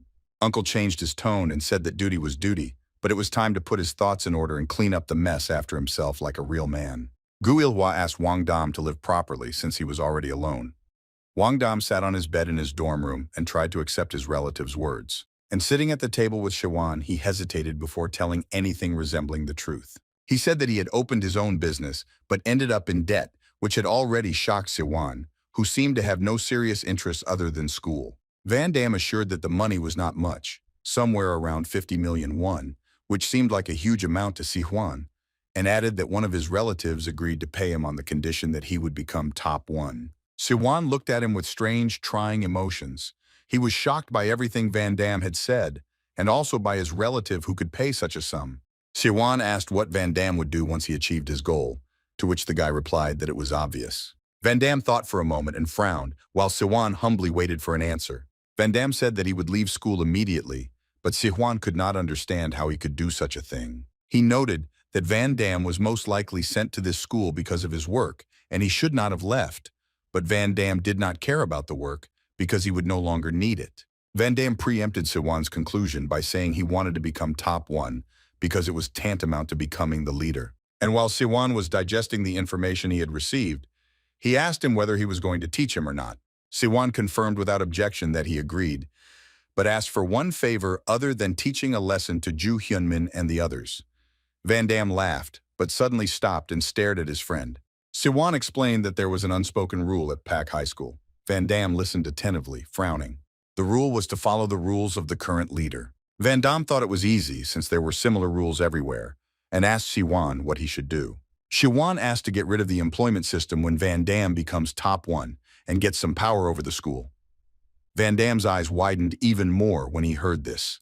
Van Dam almost shouted that it was the school that decided it, not him, but Siwan corrected him, claiming that the leader was the representative who could manage the school, and smiled widely. Siwan said that Johan also led in this way, and the school had to agree if the students asked to remove the already broken system. Van Dam tried to make excuses, not understanding why he had to do it, and advised asking Kim Tasok about it. Siwan shared his guess that Kim Tasok would obviously refuse him, since he forced people to study and he had his own reasons for doing so. He tried to convince Van Dam by insisting that he didn't care about his job, which meant he could do what the others couldn't. Van Dam gave in and agreed to fulfill Siwan's request and spread his hands, showing that it was not difficult for him. Siwan's face broke into a huge smile, and he began to thank Van Dam very much for his help and promised to try to teach him. He smiled until the guy asked why he wanted to get rid of the system. Van Dam noted that it was none of his business, but it could be good for the local scum. He saw the employment system as an opportunity for change and voiced these thoughts. Siwan shared his thoughts and opinions about how society viewed PPAC high school students as only problem children or outcasts. The same thing happened with the employment system, and it was created thinking that the students were complete losers and disappointments, and that nothing more was expected of them than to work in the production of a large company. Siwan believed that students did not have to live up to anyone's expectations and could change. Siwan didn't want anyone to be defined by their ranks and so on, but wanted to open up a variety of opportunities for everyone. In high school, Park sooner or later had the opportunity to live differently than before, and he believed that it should take on a different meaning. Van Damme stood on the bridge, leaning on the railing and looking at the city. He thought about everything that was happening, his face furrowed deeply as always. Two guys were walking behind and talking about a certain Manga, who in their opinion was simply sulking and therefore did not want to beat the main one. Van Damme listened more closely, and the boys just noticed him and made strange faces, falling silent. They walked past Van Damme, looking straight ahead and coughing awkwardly, which struck him as rather odd. After moving away a bit, they began to discuss Van Damme, wondering what the idiot from high school Puck was doing there. Seeing that Van Damme was looking at them, they hurried to get out of his sight, to which he became indignant and silently called them idiots. Van Damme looked around and his attention was drawn to the sound of children's laughter behind him. The father led his son by the hand and they laughed loudly together and talked about something. Van Damme looked at them for a moment, holding his breath. He looked at the happy, laughing child being led by the hand by his father, and something inside him scratched. Scary pictures from his past, from his childhood, came to his mind. He, a little boy who had done a lot of harm, stood before a large crowd of grown men who looked at him silently, their arms folded. Mixed with these memories were Siwan's words about the opportunity that could be had by anyone. He clung to Siwan's phrase about another life that might not be like the past one, and froze with his gaze on the horizon, behind which the sun was setting. As darkness fell, Van Damme made his way to his dorm, the sound of his motorcycle's engine breaking the silence. Stopping, he put the motorcycle on the stand with a light movement of his foot. Van Damme remained sitting on the motorcycle, thinking about the fact that from the next day, he would be busy with studies and work for the delivery. He got off his motorcycle and walked down the alley and saw a girl who was cursing because she couldn't bribe a cigarette with a lighter. Seeing Van Damme, the girl froze, closely watching his movement in her direction. Van Damme remembered her. She was his roommate and he saw her the first day he moved in. He walked past her, looking ahead at the road, and the girl followed him with her gaze. She called out to him and asked if he had a light, smiling slightly. The girl waited patiently for his answer, pointing to her non-working lighter. Van Damme straightened his jacket and paused. And then he replied that he didn't smoke. The girl apologized and continued to look at Van Damme with a desperate look. Suddenly, Van Damme stopped, as he thought of something and exclaimed. Turning around, he asked the girl to come with him. They entered the dorm, and Van Damme lit the gas burner in the kitchen and lit the girl's cigarette with it. Handing it to its owner, she screamed, cursing at what the guy had done. Van Damme calmly noted that she needed a light and advised her to do it quickly while it was hot. The girl was afraid that the whole kitchen would stink from this. And besides, the cigarette had completely burned down and it was her last one. A bright displeasure appeared on her face. A woman burst into the kitchen and started shouting about what they were doing to stink up the kitchen and what kind of psycho decided to smoke there. The girl tried to find at least some excuse and blamed everything on Van Damme.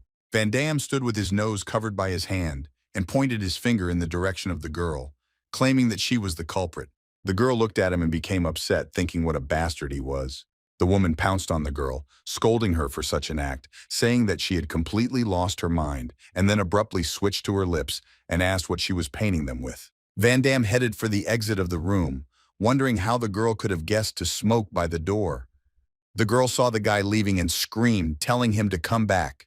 Van Damme did not react to her cries and went to rest. The next day, he went to school as before. Everyone again stared at him as he entered the classroom. On the threshold, Van Damme encouraged himself that it was a great day for hard studying.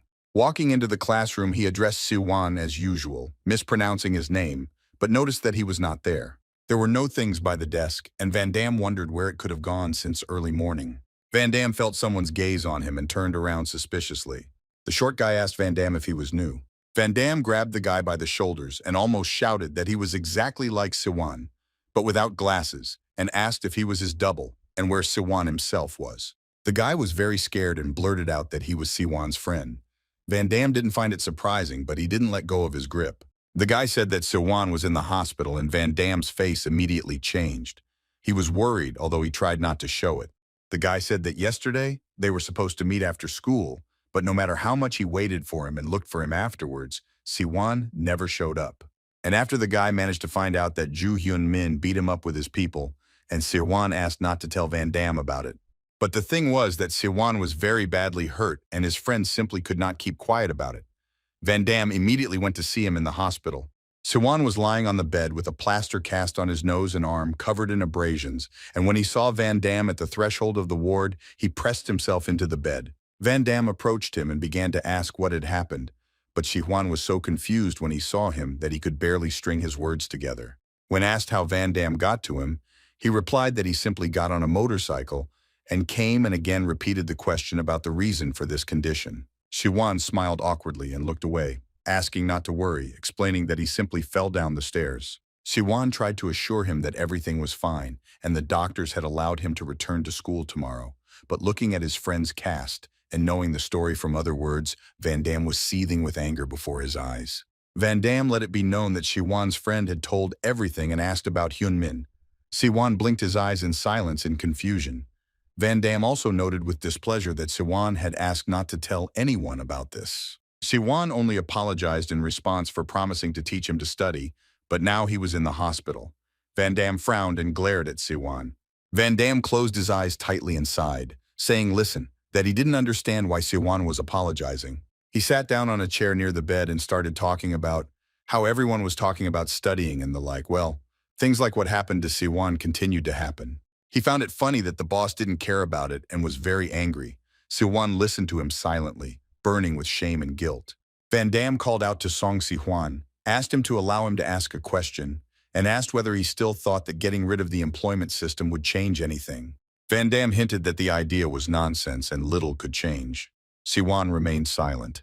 Van Dam just asked him to think about it carefully, emphasizing that people like those who beat him up, no matter how you look at them, never changed. Siwan finally broke his silence and, promising to think about it, sent Van Dam to school, to which he reacted rather harshly. Van Dam screamed about how Siwan was annoying him, because he couldn't even get angry normally, and asked if he wasn't offended by this situation. Siwan interrupted him with his own shout, confirming that of course he was also angry. He started to get hysterical and kept repeating how angry he was and eventually started crying a lot. He said he just wanted to study normally and didn't understand why they were constantly pestering him and beating him up. Van Dam went quiet. Siwan cried and shouted that the more he did, the more angry he became about it. And looking at Van Dam, he declared that despite this, he would not change his mind about his desire to get rid of the employment system. He greatly surprised Van Dam by saying that if he could personally beat everyone, for this reason, he could not act as recklessly as they did. He clenched his fists tightly, admitting that he was very weak and couldn't do anything. But if he changed his mind because of them, it would be the same as him losing again. Van Dam laughed loudly in response to the speech he heard. He laughed louder and louder, noting how stubborn Siwan was. Siwan, with tears in his eyes, began to get angry and ordered to stop laughing at him because he was speaking seriously. Van Dam, trying to calm down, apologized, explaining that he simply liked his speech. Van Dam noted that he had noticed before that Siwan was not that weak, and therefore he even felt sorry for him. Van Dam explained that it was not worth it to keep everything inside, getting up from the chair. Siwan wanted to say something, but Van Dam interrupted him. He assured him that he understood him, but assured him that it was worth letting out his anger occasionally. Van Dam argued that there was nothing wrong with being angry at injustice, and that this should have been obvious to Siwan. Heading towards the exit, Van Dam said that everything was supposed to end as soon as he worked off his debt, but noted that apparently everything would not be so simple. Siwan asked him warily where he was going, to which Van Dam said he wanted to get rid of the trash. Siwan whined, hoping he wouldn't go to Ju Hyun Min. Van Dam asked me to misunderstand him, but it was not because of him, but because the guys were interfering with his studies, and he is quite vindictive. Siwan asked him to stop, worried about what Van Dam might do to them, but then he simply disappeared behind the door, slamming it loudly. Siwan remained sitting on the hospital bed, completely confused and worried, looking at the door closed by Van Dam. Van Dam immediately returned to school to show what he was capable of and take revenge. There was quite a lot of noise in one of the classrooms, because Ju Hyun Min was talking about how Siwan screamed when he beat him. He acted out how it all happened, shouting out Siwan's pitiful requests. His friends gathered around him and they all laughed loudly at this performance, giving disgusting comments. Kim Gwon gave advice on how to properly act out what happened, but Park Tae-hee was very gloomy and thoughtful. Kim Gwon noticed this and asked why he had been so sad since the morning, as if he felt guilty. He stated that Van Dam would definitely return to take revenge, noting that everyone around him was too calm, not taking this into account. One of the guys said that he was only spoiling their mood, because Dam didn't even know that Siwan was in the hospital. The guy smiled broadly and assured that he knew where Siwan's parents worked and their phone numbers, so he scared them enough to keep quiet. He decided that they wouldn't just play the fool if someone suddenly got wind of what had happened, and the whole crowd laughed. He believed that Dam could not threaten them in any way, since it would be strange if he attacked them all at once. While the guy was saying that he could handle him himself, and that such idiots needed to be grabbed by the hair right away, the rest of the crowd's faces were seriously distorted. The guy was embarrassed by the serious look of the guys and asked what was wrong. It seemed like they saw a ghost. And at that moment, Dam came up close to him from behind, announcing his presence with his heavy breathing in his ear. The boys shouted to Ju Hyun Min about the danger behind him, but he already knew it by then. But he didn't have time to react, as Dam was faster and, thanks to the surprise, had a big advantage and grabbed the guy by the head. He was as ruthless as ever and slammed Hyunmin's head into the floor, embodying all the power of his revenge into that blow. The other guys froze, not knowing whether to run or fight. Dam quickly dealt with one of them, hissing an insult at them. While Dam was asking how they could get in his way, another guy appeared behind him and had the temerity to let him know about it. Dam hissed that the boys were messing with the wrong guy. He was furious and was capable of smashing them all in one fell swoop, though few believed it because of their pride. He continued to hold Hyunmin down on the floor while one of the boys tried to gather the courage of the others. Hyunmin laughed, despite his position with Dam's opinion of him. He thought it was funny that Dam thought they were really messing with the wrong guy. He turned to the new guy, noting that he apparently didn't understand that he should have kept quiet back when he was hit with milk. He continued to laugh, which made Dam tense with doubt and slight excitement. Hyunmin hissed to Dam that he himself had now entered the tiger's cage, and turning around he saw a large crowd of guys behind him, who were also smiling sarcastically. Dam, who continued to hold Hyunmin, who was screaming at his friends, was surrounded from all sides. He yelled at them to start attacking Dam, but he slammed him down on the floor again, telling him to shut up. Dam was pretty calm and confident in the circumstances, which not everyone could afford. One guy from the crowd, shouting that they were not going to stand, as Dam might have expected, rushed at him with his fists. Dam turned sharply and told him to get lost, punching the guy in the groin, which immediately made him writhe in pain and start whining. His face turned purple with pain, and his thoughts were occupied only with the blow he had received. The rest of the guys rushed, shouting at Dam, who was supporting their twisted friend, who was trying to sit up on the floor. Dam, without changing his expression, jerked his hand sharply. With this move, Dam threw their guy into the crowd, who attacked him first and knocked several people off their feet like bowling pins. Many stared at Dam with complete shock written all over their faces. Dam did not hesitate and with a good push, jumped straight into the crowd that was ready to tear him to shreds. But they just stood there and watched in silence as he rushed through the air towards them. He jumped and called out to one of the guys, flashing a wide but creepy smile in his crazy eyes. The guy looked at Dam, frozen in place instead of trying to jump to the side. Dam fell straight on top of him and knocked him to the floor, crushing him with all his weight. The guys thought Dam was a real psycho, since he decided to jump straight at them and wanted to give the command to take him. But he didn't have time. Dam hit him sharply and precisely in the nose with his head, with a stunningly unperturbed expression. But it didn't work out well for him, and he got punched in the face by a guy in the crowd. The blow was so hard that some of the guys started hooting at the thought of what it must have felt like. Dam immediately hit him back and pushed him back a little, while the others simply acted as observers and did not dare to intervene. Behind Dam, another guy burst out of the crowd and kicked him in the back, causing Dam to arch back in pain. The guy who hit Dam shouted at him to knock him down while he had the chance, not giving Dam a chance to come to his senses. Dam tried to quickly regain his balance and began to level the score, which did not please the others. Dam did not lose his nerve and spat at his attacker, not considering it a bad counterattack. He spattered the guy's face with his blood, which had collected from the blows he had received to his face, and he tightly closed his eyes and grimaced in disgust. Immediately after this, while the guy was frozen with his eyes closed, Dam punched him in the face, blindly dodging his blow. Park Tae-hee told Kim Ga-woon that Dam was a psycho, to which he emphasized that the guy was actually stronger than in the fights with them. Hyunmin's boys flew apart, which showed either their weakness or the wrong strategy in the fight. Hyunmin was amazed at what was happening to Dam, who was doing remarkably well on his own against more than 10 men, and wondered if perhaps Kim Tasok had not knocked him out with one punch. Turning to the windows of the classroom, he noticed other students of the school who were simply watching what was happening and apparently were not going to do anything. Park Hwa-soo stood in the best viewing position and told his guys that the new guy was more capable than he thought. Turning to them, he asked if anyone was going to stop the fight, but there was no reaction. He called out to Im Guk-hyun, noting that it was usually his style, but he also didn't even turn around to look at him, continuing to watch the chaos inside the classroom. After a short silence, he said that he had heard a lot about the newcomer, still not taking his eyes off what was happening. He stated that he wanted to see for himself what the rumors said, and therefore did not intend to interfere to satisfy his curiosity. Van Damme continued to fight Hyunmin's guys who threw insults at him and defended his dignity well. Occasionally, of course, he missed blows, but they could not cause him much damage.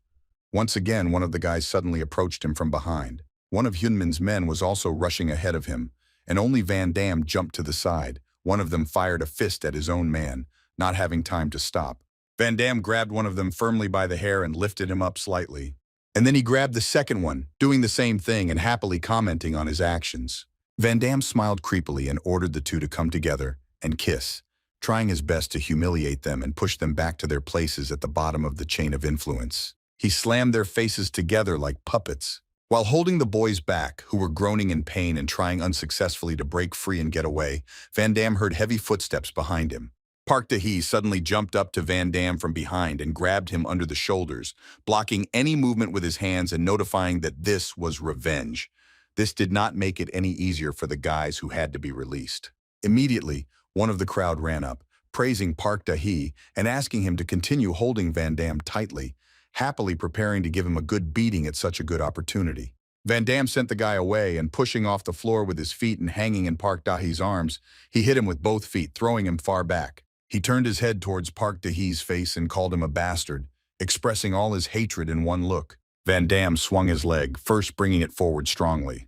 And then, turning back, he hit Park Tae-hee in the groin with all his might. Park Tae-hee was quite tall and large, and Van Damme was helped by the fact that he was much smaller. Park Tae-hee howled in pain and almost immediately let go of Van Damme, thinking only about the blow he had received. Kim Gu-won immediately ran up to them, trying to hit Van Damme as well, protecting his friend. Van Damme deftly dodged the blow and completely slipped out of Park Tae-hee's hands to the side. He fell onto the desk, barely managing to grab onto it with one hand, preventing himself from falling to the floor. Si-hwan's friend was sitting at the desk, looking at everything with huge eyes full of fear. Van Damme, noticing him, was surprised that he was also from this class, and his gaze immediately fell on the metal glass standing on the desk. And then he grabbed it with his hand, only later letting Si-hwan's friend know about it, who didn't even have time to object to this. Kim Gu-won called Van Damme, running up close to him and declaring that this time everything would be different. But he didn't know that it was his next mistake. Van Damme met him with a glass blow to the head. The sound of metal clanging and Kim Gu-won groaning, complaining of a pain in his head were heard. Kim Ga-won fell to the floor with a huge shock already appearing from the blow, and Van Damme waved a metal glass at the next person who wanted to test his strength. But the guy thought too long, and the same fate awaited him as Kim Ga-won. Again, the sound of a glass clinking and groans with cries about chatter in the head were heard. Van Damme laughed and began to taunt the remaining boys, daring them to attack and promising to make cup holders out of their heads. He looked crazy and spoke with confidence. He continued laughing and knocked out another one from the crowd with the same glass. There was a noise. The guys behind couldn't see what was happening, and from somewhere a shout was heard, ordering everyone to back away. A guy ran up to Van Damme and pulled a folding knife out of his pocket, immediately revealing its shiny blade. Van Damme noted this for himself. He did not like the presence of a knife in a hand-to-hand fight at all. The guy started to advance towards Van Damme, waving a knife, and Van Damme backed away a little, seeing the blade and thinking how to calm down such a brave guy. The attacking guy roared, asking the new guy how he dared to go against him, and whether he even knew who was standing in front of him. He once again swung his hand with the knife, saying that he was Jo Johan, the right hand. Van Damme grabbed him by it and began to slightly break it, in order to cause only pain. Van Damme looked him straight in the eye and hissed how dare he use something, meaning a sharp knife. Van Damme was very infuriated by this action. Jo Johan did not expect such a bold reaction from Van Damme, about whom he actually did not know that much. Van Damme's hand flew past his face and he threw his neck into his shoulders from the suddenness. Van Damme grabbed his hand and swung the glass from behind his back, holding the former leader back with all his might. The glass was a lucky find for him, and successfully helped him deal with several guys. Van Damme landed a punch that sent Joe Johan sprawling to the floor. Blood and saliva splattered in all directions from wounds on his face, broken nose and lips, and his eyes rolled back deep in his head. The guys grabbed their heads in a daze. Someone groaned sympathetically, seeing how hard it was for their leader. In the corridor, everyone watching the fight also fell silent. Everyone was shocked by this picture and had very mixed feelings. Someone in the crowd joked about the old words about the tiger cage, praising the defeat of Joe Johan, who was lying on the floor, drooling, bleeding, and confused. Van Damme walked up to him and stepped on the hand in which he still held the knife. Van Damme pressed harder, almost squatting, emphasizing that they were all not even close to hyenas, let alone tigers. Johan groaned in another wave of pain. Van Damme swung his glass high, emphasizing that from that day on, the guy would be left-handed. But suddenly someone intercepted his hand in the middle of the blow and held it above his head. Guken nevertheless intervened and, holding Van Damme's hand, said that this was enough and ordered him to stop. He asked Van Damme reproachfully if he had wanted to make fools out of the boys by beating them up so badly. He looked at Van Damme and was very surprised that there was a new guy in front of him, and was even more amazed by his abilities. Gukun stated that he did not want to side with the person who pulled out the knife and declared Van Damme the winner, and asked if he thought breaking the arm was too much. Gukun addressed the crowd of guys and emphasized that they should also be ashamed of the fact that they had attacked a man as a crowd and gotten beaten up by him. Guk Hyun ordered everyone to return to class and began to disperse the crowd. Park Hwa-soo did not like this, especially since he thought that he really would not do it.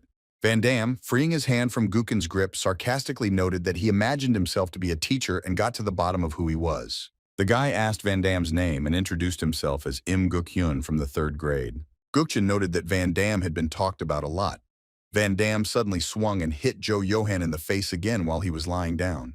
He howled, coming to his senses, and plunged back into a cloudy consciousness. Guken's gaze grew wild from the newcomer's latest prank. Guken grabbed Van Damme by the collar and pulled him towards himself, starting to yell at him, calling him names and asking what he was doing. Van Damme broke away and, stepping back, asked in bewilderment if he hadn't seen that he was cleaning up instead of their boss. Guken was even more surprised by such a statement. Van Damme explained that since the boss decided that the rating was based on grades, he had to be held accountable for it, otherwise only those who were right and true suffered, meaning Siwan. He said it was sad and he decided to take matters into his own hands as he would soon become top 1. He said it openly and boldly in front of many. Gukchin was surprised that Van Damme was going to follow the rules, and noted that then he should understand that nothing could be solved in such ways. But Van Damme believed that if you get rid of the trash, sooner or later it will become cleaner. Guk Hyun was indignant, considering that for Van Damme this was a joke, advised to sit silently and prepare for exams if he decided to listen to Tasok. Van Damme covered his face with his hand, explaining that he was going to replace Tasok, not listen to him, and become the new leader. And having the imprudence to declare, he sets himself the goal of getting rid of the employment system. Park Hwa-soo stared at him, not understanding what he was saying, and Van Damme continued asking if it wasn't because everyone was testing their strength that everything went downhill.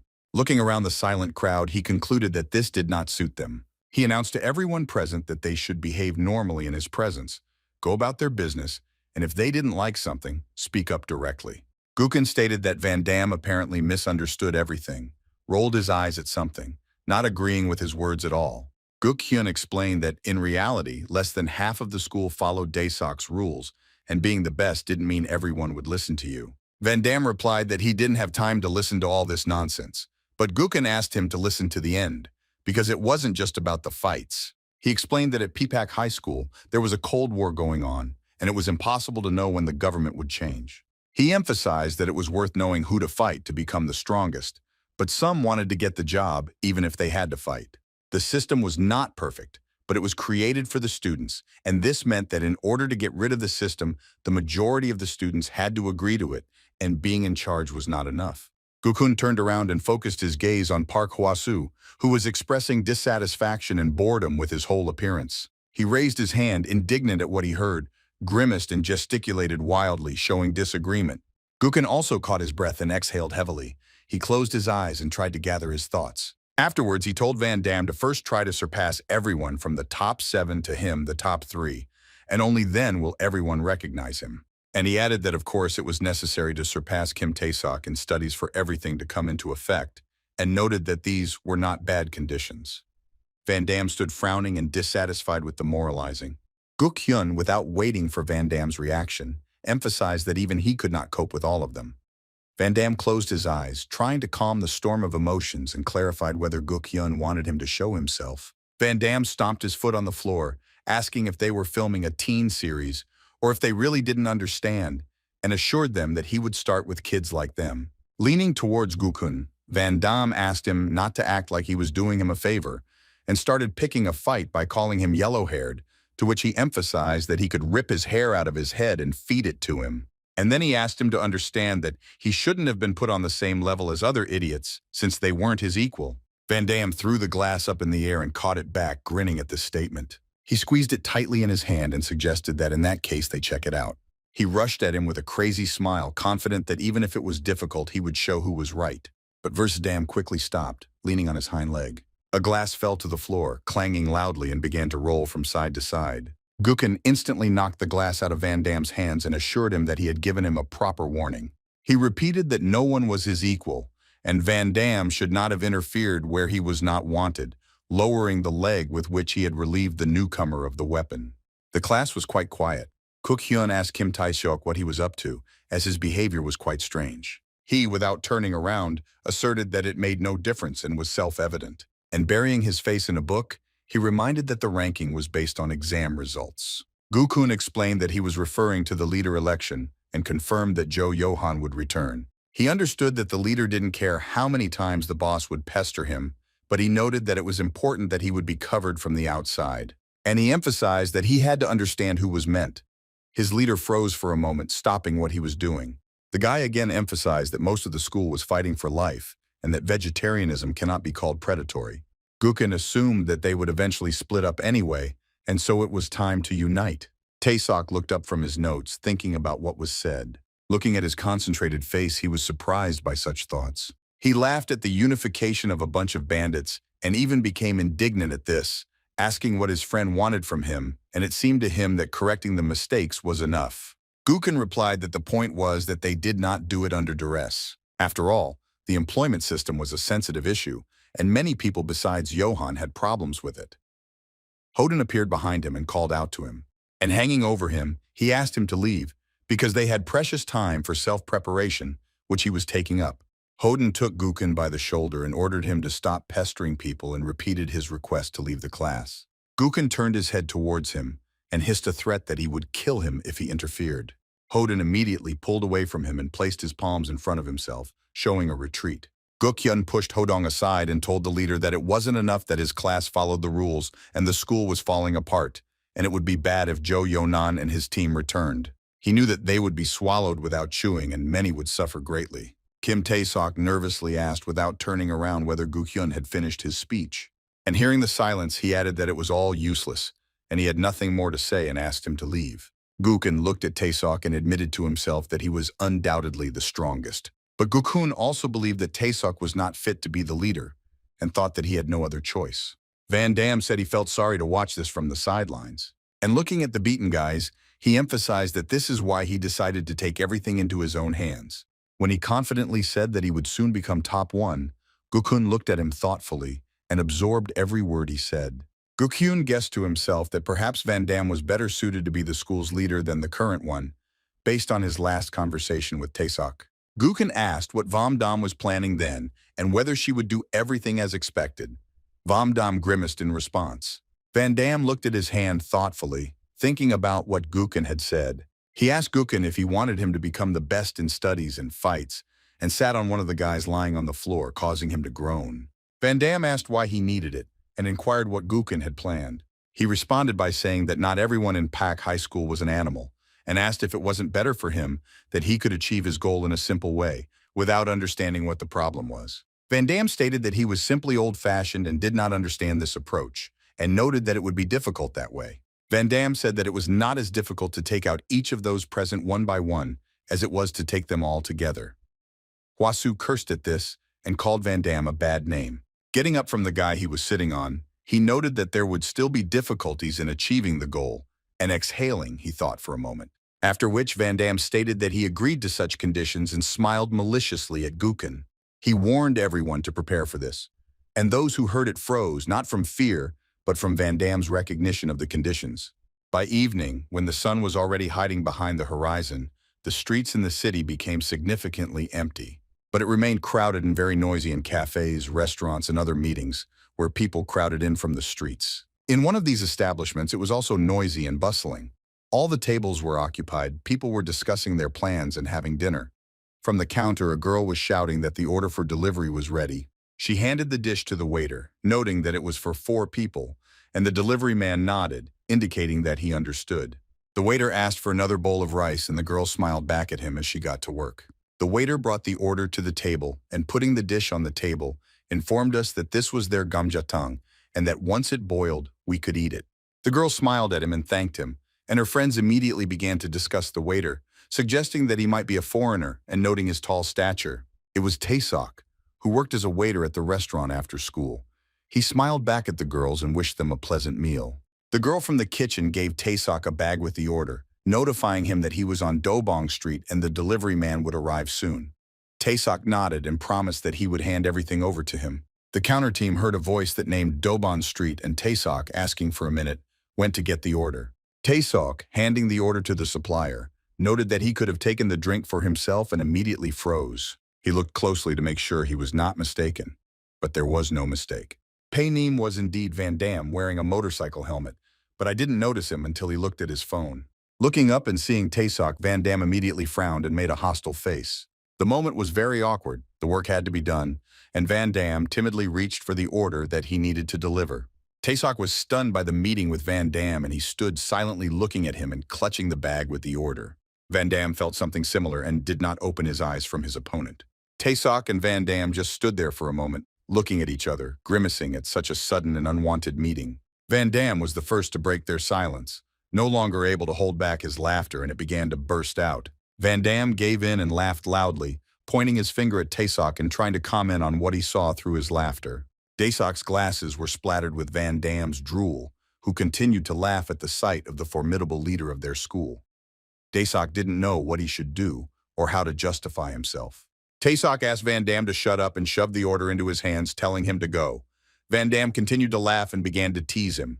Van Damme, delighted with what he saw, said that he could leave without his permission and would still rest after this delivery. Well, he threatened that Tasok was finished and he should go and enjoy work. Tasok turned around, deciding to leave, and called Van Damme a moron. Van Damme was not offended and noted that from such a situation, he would definitely get to the first place. After which Van Damme asked if Tasok knew that he had met Guk Hyun at school, and this information made the leader stop. Van Damme smiled and asked if Tasok was too worried about what was happening at school, and said that he decided to fight everyone at school one-on-one, including Guk Hyun.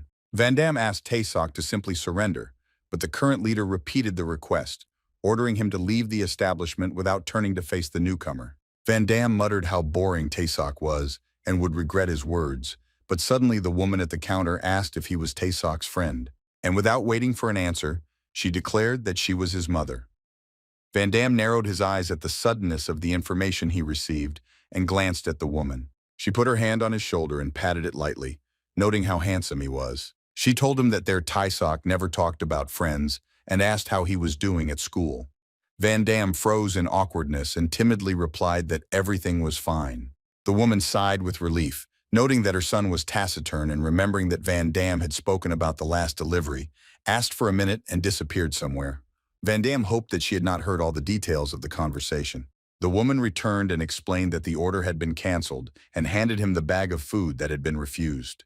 The woman smiled and noted that working as a delivery man was not easy, asked to have dinner with the family, and then asked how long she had been friends with Tasok. Van Damme wanted to fall down on the spot at that moment, but Tasok intervened in the conversation and, smiling, explained to his mother that it was time for Van Damme to go. The woman laughed, noting that she had simply been chatting too much. Van Damme immediately headed for the exit, notifying that he would go, and the woman sincerely wished him good luck. Van Damme stopped when he heard the wish, and turning back to Tasok and his mother, who was hugging him, he bowed and thanked her for the dinner and her wishes. The woman tensed up a little from the sudden movements, but then she smiled happily in response And Tasok looked at Van Dam with complete bewilderment, thinking about everything that had happened in the last 5 minutes. Van Dam hurried out of the establishment, and only at the threshold was he able to breathe a sigh of relief. He began to put orders into a special box on his motorcycle, continuing to think about what had happened. He turned around and looked at the leader of the high school who was being hugged by his mother. He was a waiter at a place called Tyson Gamjatang, which was written on the windows of the restaurant. His mother was a very open, friendly, and sincere woman, which was not something that could be said about Tasok at first glance. Van Dam watched their family for a few seconds, and then he lowered the curtain on his helmet and started the motorcycle, wanting to get out of there as quickly as possible. The roar of his engine cut through the silence of the city streets, and he rushed off to do the remaining work. Having delivered the last order, Van Dam went to his hostel with a great desire to rest. In the same place as last time stood his neighbor, who couldn't handle the lighter. She met Van Dam's approaching gaze. When the motorcycle stopped and Van Dam lifted his helmet, the girl tensed, recognizing him. Looking at his face as he rummaged through the drawer, she wondered what was wrong with him, laughing to herself that he thought he was a gangster. She decided to leave, believing that nothing good could be expected from Van Dam. Van Dam, taking out the food that Tasok's mother handed him and recalling her words, noted that for him, this alone was too much. Throwing aside the thought of the amount of Eoi, he thought about the conversation with Tasok, and then remembered Siwan's condition and grimaced with displeasure and even sadness. Thinking that it was worth buying a textbook and turning around at the door of the dormitory, he noticed the girl who slipped inside the building. Van Dam caught up with her on the stairs, cleared his throat, and apologized, drawing attention to himself. The girl, seeing him, gripped the handrail tighter and rushed forward. Van Dam did not understand what was happening and shouted to her why she was running away and ran after her. He lay there and asked her to stop over and over again, but the girl continued to run without answering him a word. She ran to her door and frantically began to tug at the handle, wanting to quickly open the room and hide in it. At that moment, Van Dam flew up to her and leaned his whole body on the doors, not allowing the girl to disappear behind them. His breathing was interrupted from running, and he was breathing very loudly, and the girl was very scared. He asked him what had happened and noted that she looked as if she had seen a ghost. The girl looked at him with disdain and tried to catch her breath. With great difficulty and long pauses between words, she asked Van Dam to think about what he had done and how he could seriously ask about it. The guy noted to himself that the girl was already exhausted. He reminded her that she was smoking by the door, but she was indignant, correcting him that she was playing with a lighter and had her last cigarette, which he had ruined. She was angry and asked if he knew how hard it was to negotiate with the mistress. Van Dam looked at her, raised one eyebrow, and said nothing. And after a pause, he said that he had called her so that he could apologize. The girl did not melt and continued to look at him angrily. Van Dam tried to put on a friendly face and raised the bag, saying that he wanted to treat her if she hadn't had dinner yet, and asked if she liked gamjatang. The girl again raised her voice, noting that she was speechless due to anger, and said that everyone had already had dinner a long time ago. She asked if Van Dam thought he would forgive him so easily, and growled in a peculiar way, releasing her emotions. She pierced him with her gaze from under her forehead. Van Dam waited patiently for her to calm down and accept his offer, and the girl actually made a sound, thinking. Taking another look at the delivery bag, she agreed to a small treat since she was actually very hungry. They went to the kitchen, and there was a cut plastic bottle in the sink to collect the water dripping from the tap. She asked the girl the guy's name and told her how surprised she was to learn that they were the same age. While chewing her dinner, she suddenly covered her face with her hand out of embarrassment and introduced herself as Kang Yona, saying that she went to Gangbuk High School in the Northeast, and asked about Wang Dam's school. Upon hearing that Vrises Dam attended Park High School, she remarked that it was a rather strange name for a school. Van Dam guessed out loud that the girl's accent suggested she was from Busan. The girl explained that she was from Gimhae, near Busan, and noted how long it had been since she moved there. Van Dam was surprised that she had come all this way and that it was her studies that had brought her to Seoul. The girl replied that studying was one of the reasons. Van Dam thought you asked how well the girl studied. Kang Yena stated that she was the best in school in Gimhae, but they had a trusting expression on Van Dam's face and said that she could show her report card as proof. The girl noted how delicious the gamjatang was and asked where the guy got it. Van Dam, thinking that this was a great opportunity, ignored her question and immediately asked her to teach him how to study. The girl frowned, not understanding why such a request was suddenly made. Vanam suggested that she study every evening, and in gratitude he would feed her dinner. The girl interrupted him, asking if it was urgent, which made Van Damme hesitate slightly, trying to think of what to say. And he thought and said that the reasons don't matter, and emphasized that since the girl would save on food, she had no reason to refuse. Yenna thought about it. Van Damme said that he understood that his proposal was rather sudden and questionable, but Yona interrupted him and agreed to the proposal. Van Damme was surprised that the girl agreed so quickly. It seemed to him that she doubted, to which Yona noted that, as he said, she had no reason to refuse. She extended her hand to him and asked if they had come to an agreement, to which he looked rather incredulously. Kang Yena smiled and explained that the handshake was a sign of friendship. Van Damme hesitated, explaining that it was not necessary since their agreement was not for long anyway. The girl was a little embarrassed and removed her hand. She understood the offer a little differently than it actually was. She was confused, but the offer was still good. And deciding that it was not worth asking about anything for now, she simply asked to take more rice, and Van Damme answered without any problems that she should take as much as she needed. The next day, Van Damme went to school as usual. Siwan walked down the school corridor with a cast on his arm. But since his condition had improved, he was discharged from the hospital and was able to attend classes. He stared at the floor and thought about how Van Damme had been at school without him all these days, and hoped that Hyun Min and the guys hadn't done anything bad to him. Suddenly, one of the students appeared in front of him, who also had a cast on his arm. Siwan froze in place, frightened. Hyun Min's boys were standing in front of him, and he screamed loudly when he saw them. They approached him from different sides, and Siwan began to ask what they were going to do to him again, fearing that they would beat him up badly again. The boys bowed their heads to him and apologized for everything they had done to him earlier. Siwan stared at them with wide eyes, not understanding what the setup was. One of the guys promised to pay for the treatment and new glasses, and promised never to bother him again. Siwan did not understand what was happening, taking it for some kind of joke. One of the guys asked the other if that was enough, turned around, leading everyone else, and wanted to get out of there as quickly as possible.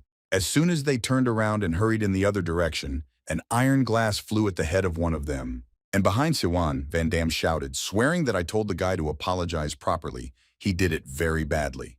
Siwan and everyone else turned to him. Siwan was very happy to see his friend. Van Damme stood and smiled, realizing that he now had some power.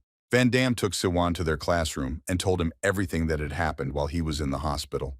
Siwan was in complete shock from what he heard. He was amazed that Van Damme agreed to fight one-on-one with the top 7, to which he explained over there that they wanted him to defeat them and prove himself in order to abolish the employment system or something. Looking at Tasok with disgust, he added that this was how the boys now greeted their new leader. Tasok was oblivious to everything around him and read the book, completely focused on it. Siwan did not understand why he had to go so far, and added that he would not be able to help him study. Van Damme laughed and said that he had found a replacement for him, and did not understand in what sense it was not worth going so far, noting that everything was obvious. Van Damme stressed that if he wants to do something, he must do it correctly and he cannot take his words back. Over there, he reminded that he had promised Siwan to fulfill everything, and was already moving towards this goal. Siwan looked at Van Damme with wide eyes of amazement and was very worried about him. Van Damme asked Siwan not to think about him and the rest and just get better, to which his lips immediately began to tremble, and he blurted out his friend's name. Van Damme squeezed his cheeks, which made his apology sound very funny, and asked him not to cry and said that his help would be needed. Van Damme recalled that Siwan said he was always up to date with the news. Siwan blinked in agreement, but he didn't understand what was going on. Van Damme noted that 8th and 7th place were unlikely to be much different, but he also noted that it would not hurt to learn the basics. Siwan almost shouted as he stated that the difference was huge, and after 7th place there was a huge gap between each place. Having calmed down a bit, Siwan Van Damme wanted to defeat them all, one by one. You should have paid attention to Lee Junjin, who was in 7th place, because he was engaged in judo. Siwan said that despite his cute face, the guy fought hard and recalled an incident among judokas when he lost a fight and brutally beat up everyone on the opposing team. It was the evening of Lee Jong Jin's last judo match. There was a small celebration, and everyone could eat as much as they wanted because they had worked hard before. The door creaked open, and everyone was horrified by the silhouette that appeared on the threshold. Unlike the man's physical features, his past records were not laughable, especially the incident that made headlines in his former career as a judoka. Lee Jong Jin entered the room, and this left the guys who were relaxing in shock and seriously scared. Loud shouts and swearing could be heard from the room. The reason for this was the defeat in the match, and he began to beat up the textbooks of another school. He left behind complete devastation and many maimed guys who were left scattered along with dishes and food on the floor. Smoke appeared in the room, and a loud hissing sound was heard. Jong Jin pressed one of the boy's face against a hot food warmer. The boy screamed loudly, but not a single muscle moved on Jong Jin's face. He was cruel and made half-crippled everyone who was there completely alone. Shian assured Wang Dam that fighting with Jong Jin would lead to a lot of trouble if he did it without thinking it through. Wang Dam looked bored, not taking it seriously. Van Dam quipped that he was very scared and asked what grade the guy was in, to which Shian, looking very scared, replied that he was in the 3rd grade. Van Dam immediately stood up from his chair. Shian looked up at him, afraid to admit to himself that he had actually decided to go to Jong Jin. Shian yelled at Van Dam, trying to reason with him. The boys in the class heard the conversation and commented that the rumors were probably true. Tasok did nothing. Shian ran out into the corridor after Van Dam asking if he was going to fight with Jong Jin now, to which he reminded that he had a lot of things to do with his studies and there was no need to put it off. Shian continued to insist that he would have to come up with some kind of plan first, to which Van Dam just laughed. Alain asked Shian what had come over him, and apparently caught him out because the guy was confused and froze. Van Dam explained that he expected words of encouragement about how strong he was and how he was the real #1, and asked if it had been just flattery before. Shian tried to explain, but he was taking too long to find his words and was almost stuttering, and such talkativeness began to irritate Van Dam. And finally, Shian stated that the guy simply wasn't at school, which surprised Van Dam, and he stopped. Van Dam noted that Park High School was something, because just yesterday Zhang was at school and asked if he was suspended from classes too. Shian replied that it was something else. Van Dam was running out of patience, and he repeated the question about the location of the person he needed, and Shian began to rummage through his bag, assuring that they would look at it together. He took a thick notebook out of his bag and asked to pay attention to the daily routine of their top 7. Shian said he made sure to write down the guy's weekly schedule, and when asked why, he explained that it was so he wouldn't forget anything. After flipping through the notebook, Shian studied the information he needed and found a place where Jong Jin could have been around that time. It was assumed that Jong Jin was supposed to be in the judo hall training at that time. The guy sat in the scrub room trying to catch his breath and rest a little. He was breathing heavily and sweat was running down his face in streams. His shirking of training was immediately noticed. The guy settled down near the wall, leaning his back against it and bowing his head down. Very suddenly, he was stunned by a slap on the back of the head. Hyun-jae Chul, a Buksan master of sports and judo, began to shout loudly at the guy out of dissatisfaction with what he was doing. The guy, rubbing the place of the blow, timidly replied that it was working, to which the master shouted even louder, threatening with his fist, claiming that he saw perfectly well what he was doing. He shouted that he was the boy's father, and his friend was terribly worried that his son did not go to school, but continued to come to the judo hall, but in fact was a brat. The guys in the hall were not even surprised by such shouts. A woman ran up to the master and, hitting him hard on the shoulder, said that this was not a reason to hit the child on the head, specifying that it was beautiful, and that you can just talk to him using words. The guy muttered that he had already told the woman that asking the master was pointless, which made him indignant. The boy, wiping his face, repeated that it was pointless, and that even if he went to school he wouldn't be able to find a job. The master wanted to start scolding the guy again, but someone's voices were heard from outside the doors of the hall. He turned around and listened, wondering what that noise was in the street. Outside, Shian was screaming, holding Van Dam's leg, not letting him enter the hall, begging him to think about what he would do if he just walked into the hall like that. Van Dam twitched his leg, cursed, and asked to let him go finally, but Shian did not agree, asking why it was necessary to take him along at all. Van Dam replied that it was a convenient opportunity, and Shian looked at him in confusion. Van Dam noted that Shian had never seen him fight, and he needed someone to spread the word that he had defeated Jong Jin. After asking her to let go of his leg again, he finally pulled it away and asked her to follow him. Van Dam opened the door to the hall very sharply and confidently, appearing on the threshold. Shian was looking out from behind his back.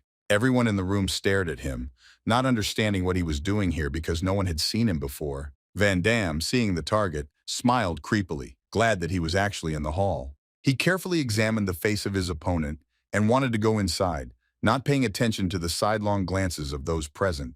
Well, the guys quickly blocked his way, stressing that he was too loud on the street and holding him back at the door. They surrounded him, asking what brought him to their gym, hardly believing that he had come there to sign up for training.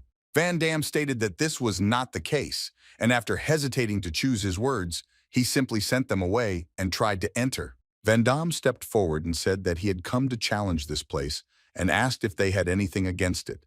Siwan could no longer bear it and began to whine in fear. One of the boys took exception to this statement, calling them respectful little brats, but Siwan intervened, stating that this was not the case.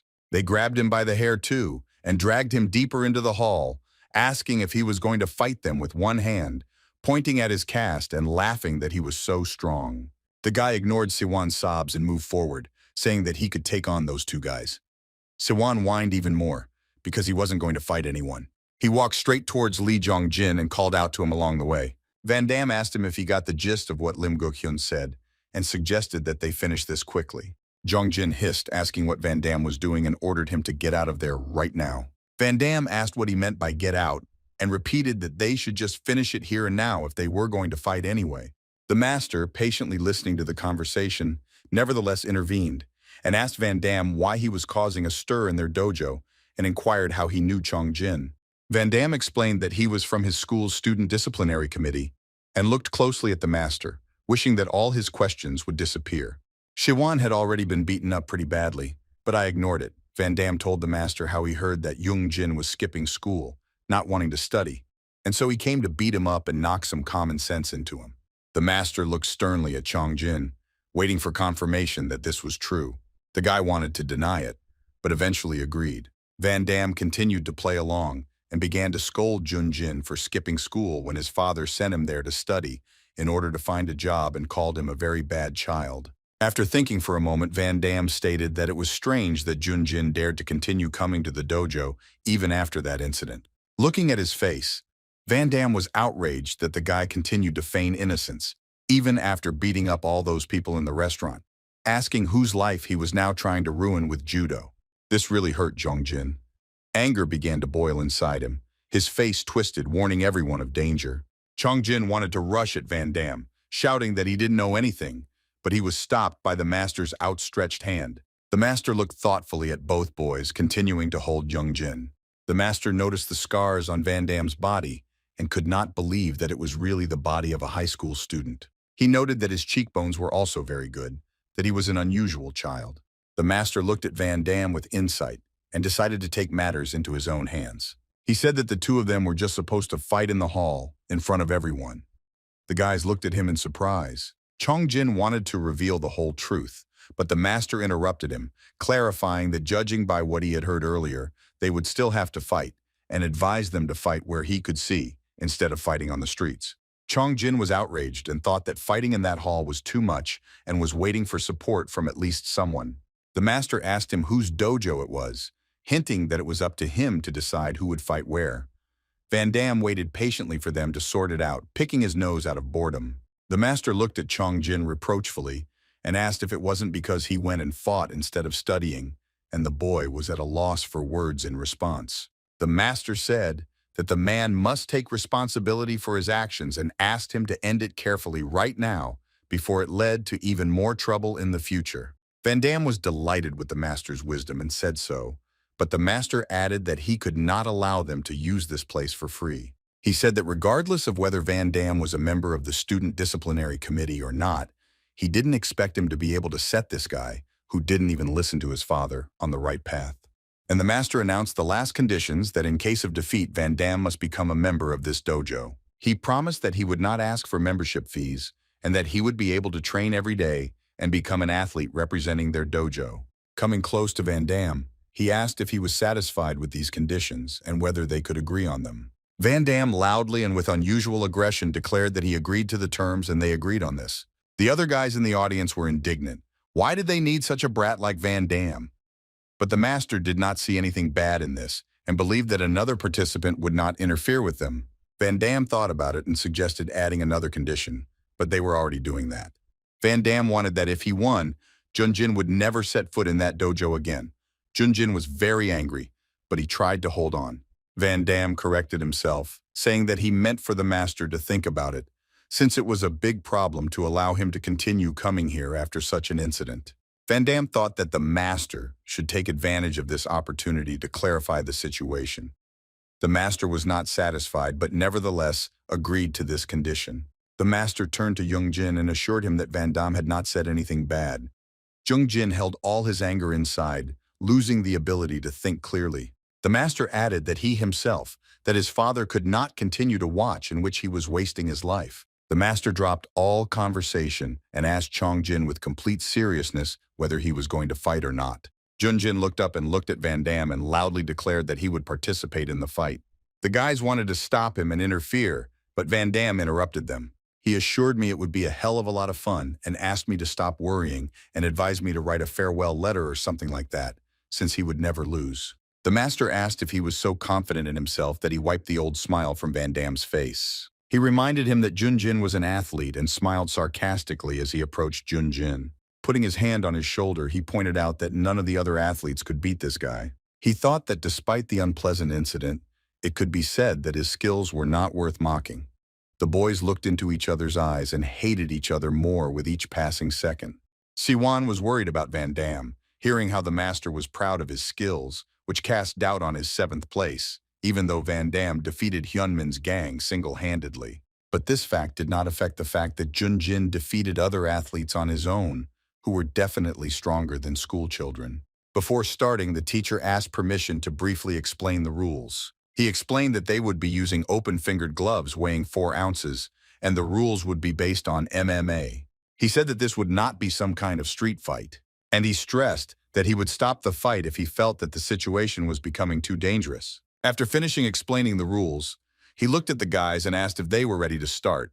Van Dam called out to Jong Jin, sarcastically calling him an athlete. He asked him not to hold back, just as he had done with other athletes. Looking him in the eye, he explained that this was the way the kids from the school acknowledged the fight and its outcome.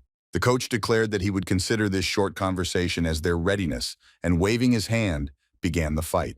And at that very moment, Van Dam, with a wide smile, punched Jong Jin in the face. Everyone opened their mouths and looked at the guys, rooting for or worrying about one of them. Jong Jin was stunned by the blow and lost his balance, his gaze directed into space. From the first seconds, the fight managed to amaze everyone present and watching it, forcing them to cover their mouths in amazement. The trainer who announced the start of the fight and the guys standing closest to him were also shocked by such a fast and precise blow from Van Dam. Jong Jin lost his balance and bowed to the side, about to fall onto the mattresses on the floor. He still failed to maintain his balance and stand on his feet and fell to the floor. After the fall, the first thing he saw was Van Dam, who was already ready to deliver the next blow. Van Dam swung his arm and wanted to kick, which was a very advantageous move. But as he struck, he found that Jong Jin quickly jumped back, spinning on the floor and sitting on his feet, closely watching his next movements. Van Dam was surprised that Jong Jin seemed to actually be an athlete based on his movements, although he definitely didn't look like one. The referee yelled to stop the fight, making the correction that soccer kicks were illegal, and scolded Van Dam for not having heard of MMA rules. Van Dam looked at him in surprise and asked who he was to decide that. The referee shouted at him, calling him names, and reminded him who he was. Van Dam calmly asked, since when he had been a judge. This amazed the master because he thought that the guy had much less courage. He looked at him with admiration, wondering if everyone at Jong Jin's school was like that. Jong Jin, rising from the floor, reassured Judge Hoshichin that everything was okay. And wiping the sweat from his face, he asked them to continue the fight. The judge wanted to get indignant and turned to Jong Jin, but he was ordered to leave them. The woman asked the master if he would really allow this to continue, to which he replied that they could do nothing, while Jong Jin said that everything was fine. Looking at him, the master declared that in any case, it was the boy's business, not his. Van Dam smiled and turned to the big guy, asking if he had heard everything, and asked him to get lost and not interfere. And pushing off the floor, Van Dam jumped forward. He began to attack Jong Jin, suggesting that he finish this quickly and forget about it. Jong Jin prepared for a blow, both his own and Van Dam's. Van Dam threw a punch, but Jong Jin managed to block it with his hand, protecting his face. Jong Jin also managed to parry the next few blows, no matter how hard Van Dam seemed to try to break through the defense. Once again, Van Dam threw a punch that did not achieve any significant success. It was painful for Jong Jin, but he could endure it, and at that moment, he let his guard down. This was a huge mistake, and gave Van Dam the opportunity to land a punch straight to Jong Jin's head. It was again a very powerful blow that stunned the opponent. Drool and some blood from the broken lip squirted to the side. As Jong Jin fell, he saw Van Damme's fist moving towards him again. He quickly put a block in front of himself, protecting what he could in that position. But he was wrong again, as Van Damme's hands went behind his head like two hooks. Van Damme grabbed him tightly by the hair with both hands and began to pull him towards himself. Pushing off, Van Damme jumped slightly and pulling Jong Jin towards himself, hit him with both knees in the stomach area. Jong Jin groaned and his breathing became ragged. He couldn't take a breath and flew back wheezing. He held his stomach as he landed on the ground, and Van Damme waited for the moment to continue defeating his opponent.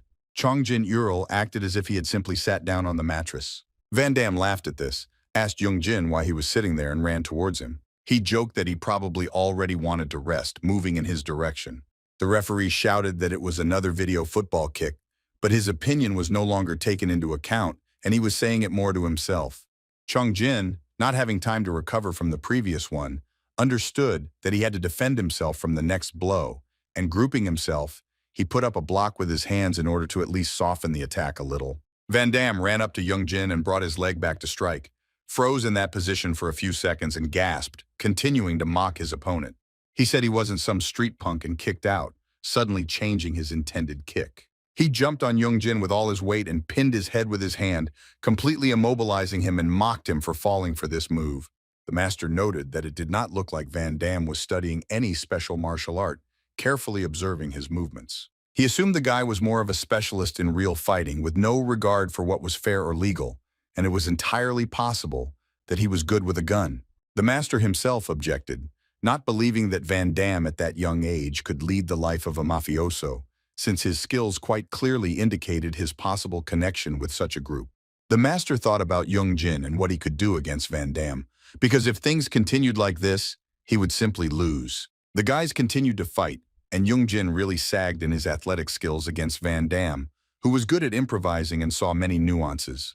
Van Damme grabbed him by the sleeve of his shirt, and Jong Jin thought he could try to fight back with another. He managed to hit Van Damme on the shoulder, but it didn't distract him at all. He pulled his hand back to the middle, as if deliberately allowing himself to be hit, and as soon as Jong Jin's hand touched his shoulder, Van Damme headbutted him in the face. It was a powerful blow. Blood sprayed in the air, and Jong Jin himself began to fall to the fields with a loud noise. Van Damme smiled madly and shouted that Jong Jin should now give up judo and swung into another attack. Looking at his opponent's lost face, Van Damme advised him to focus on his studies after being expelled from the dojo. Memories of judo fights appeared before Jong Jin's eyes, and it gave him a second wind. He opened his eyes sharply, thinking that he would be able to win. But this thought did not stay in his head for long. Van Damme did not waste a second and acted precisely. Van Damme looked straight ahead with great confidence. Everyone's mouths dropped open in shock and fear for Jong Jin and in admiration for Van Damme's fighting abilities. Master Jae-Kul was amazed by what he saw with his own eyes in his hall. Jong Jin tried to avoid it, but he was at a huge disadvantage. Van Damme delivered the decisive blow in their fight, denying Jong Jin any chance of winning. Master Jae-Kul covered his face with his hands, not wanting to see what was happening, because it was his shame as well. Shian, who had never seen Van Damme in a fight before and was not at all skilled in any such skills, froze, unable to even think. Van Damme stopped and walked up to Jong Jin and looked at him like a winner. Van Damme smiled, declaring that he now saw and understood everything. He stated that Jong Jin did not understand judo at all and asked if this was true, after which he smiled even wider and mockingly told him right to his face that he didn't understand and asked if he should admit that he refused to use it. Jong Jin held his gaze with dignity, drilling it into his opponent. Some time ago, at Park High School, things were completely different for some of the students than they would be in the near future. The school corridor was as lively as always. About a year ago, Lee Jun-jin was called in this corridor and turned around in surprise to see who it was. A gift was handed straight into his hands, in a beautiful wrapper and with a bow. Several girls stood in front of him and, smiling broadly, explained that there were cookies in the box and asked him to eat them and win his match next week. He smiled back and promised that he would definitely eat them. It was a very nice gesture for him, and he felt more confident. They offered him more and more, asking him to eat them too. He was equated with a real star, and the students passing by him remarked on the injustice of life, seeing him. One of the girls then asked him about his plans for the weekend, noting that it would be useful to rest before the match, and suggested spending time in her company. Jong Jin was then taken aback by such a proposal. He apologized, saying that he should have prepared a little before the match, thanked for the cookies, and walked away. The girls admired that he was so strict about his body, but thought it was okay to have some fun sometimes. One of the guys was indignant that the girls thought he should have agreed, since he always laughed when they called him and spent time in the dojo.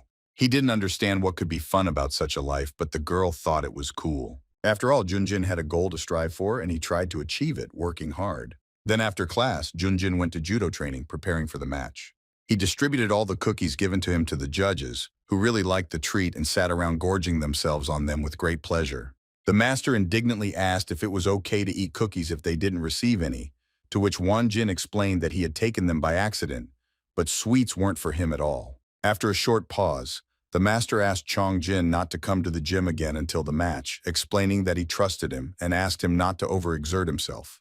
The master emphasized that he was not a beginner and could relax a little, wondering why he was still nervous. The master assured him that this was too much for his skill level and that he should stop fooling around and take care of his physical fitness. And the master also asked the guy to take care of his father, to which he completely wilted and looked deep into the floor, very quietly agreeing. Before the blue night came, Chong was already home. He was lying in his bed, but he was not sleeping, but thinking about something of his own. There were rustling and knocking sounds in the apartment, and he turned around to look. His father was sitting near the door, his back to him. His work briefcase was lying next to him. Jong Jin sat on the bed, silently looking at his father. Father, hearing the movement without turning around, confirmed that Jong Jin was at home. He asked if he had woken him up, to which the guy replied that he had woken up himself some time ago. He was agitated, but tried never to get involved in things he shouldn't have. His father, still sitting with his back to him, noted that he had heard about the upcoming competition and advised him to have a good rest. Jong Jin lowered his head and agreed, wishing him good night. Walking to his room, he looked at his father with sadness, regret, and another rather strange feeling. His father always showed him only his back. Their family was going through hard times. My father was greatly thrown off track by the collapse of his business at the most inopportune moment. Jong Jin's mother left the house without saying a word to any of them, and there was not even a photo of her in their house anymore. It seemed to Jong Jin that his father always hid his feelings and closed himself off from everyone. Jong Jin dealt with his feelings through judo and tried to achieve a lot in it.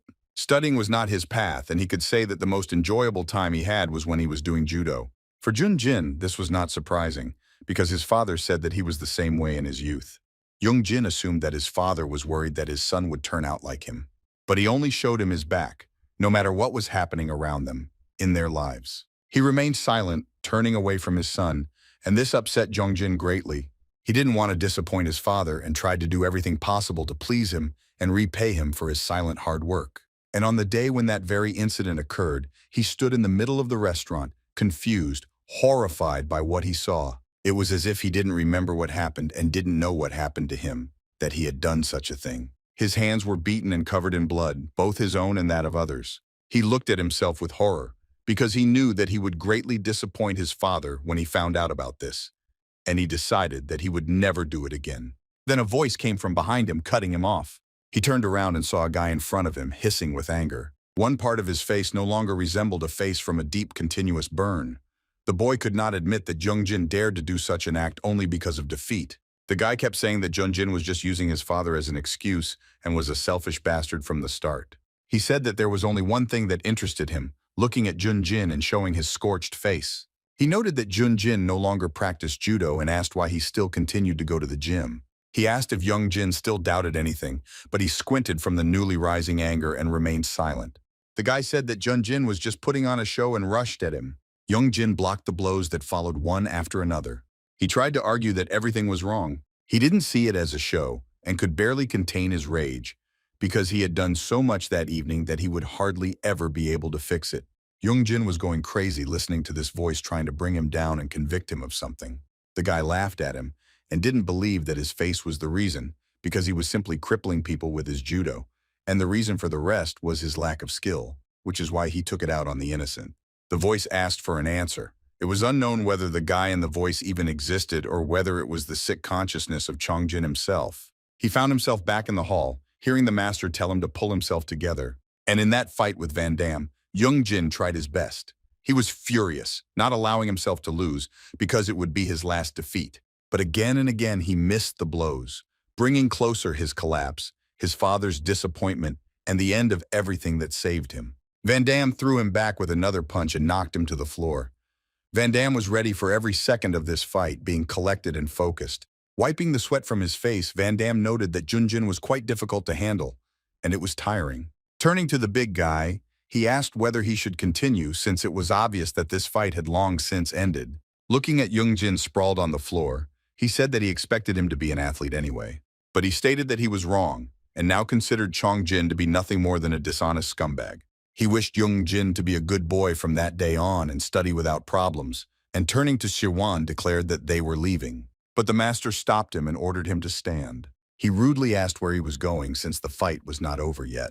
Turning around, Van Damme saw that Jong Jin was back on his feet, having recovered from the last blow. Van Damme noted how irritated he was by all this and grimaced. Jong Jin screamed, denying that Van Damme knew or understood anything, talking nonsense. He called him just a bandit who knows nothing and a man without dreams and responsibilities, asking if he even knows what he really feels while he was saying such nasty things about him. Looking at the enraged face of his opponent, Van Damme asked again what his words about dreams and duties meant, gaining the same level of anger.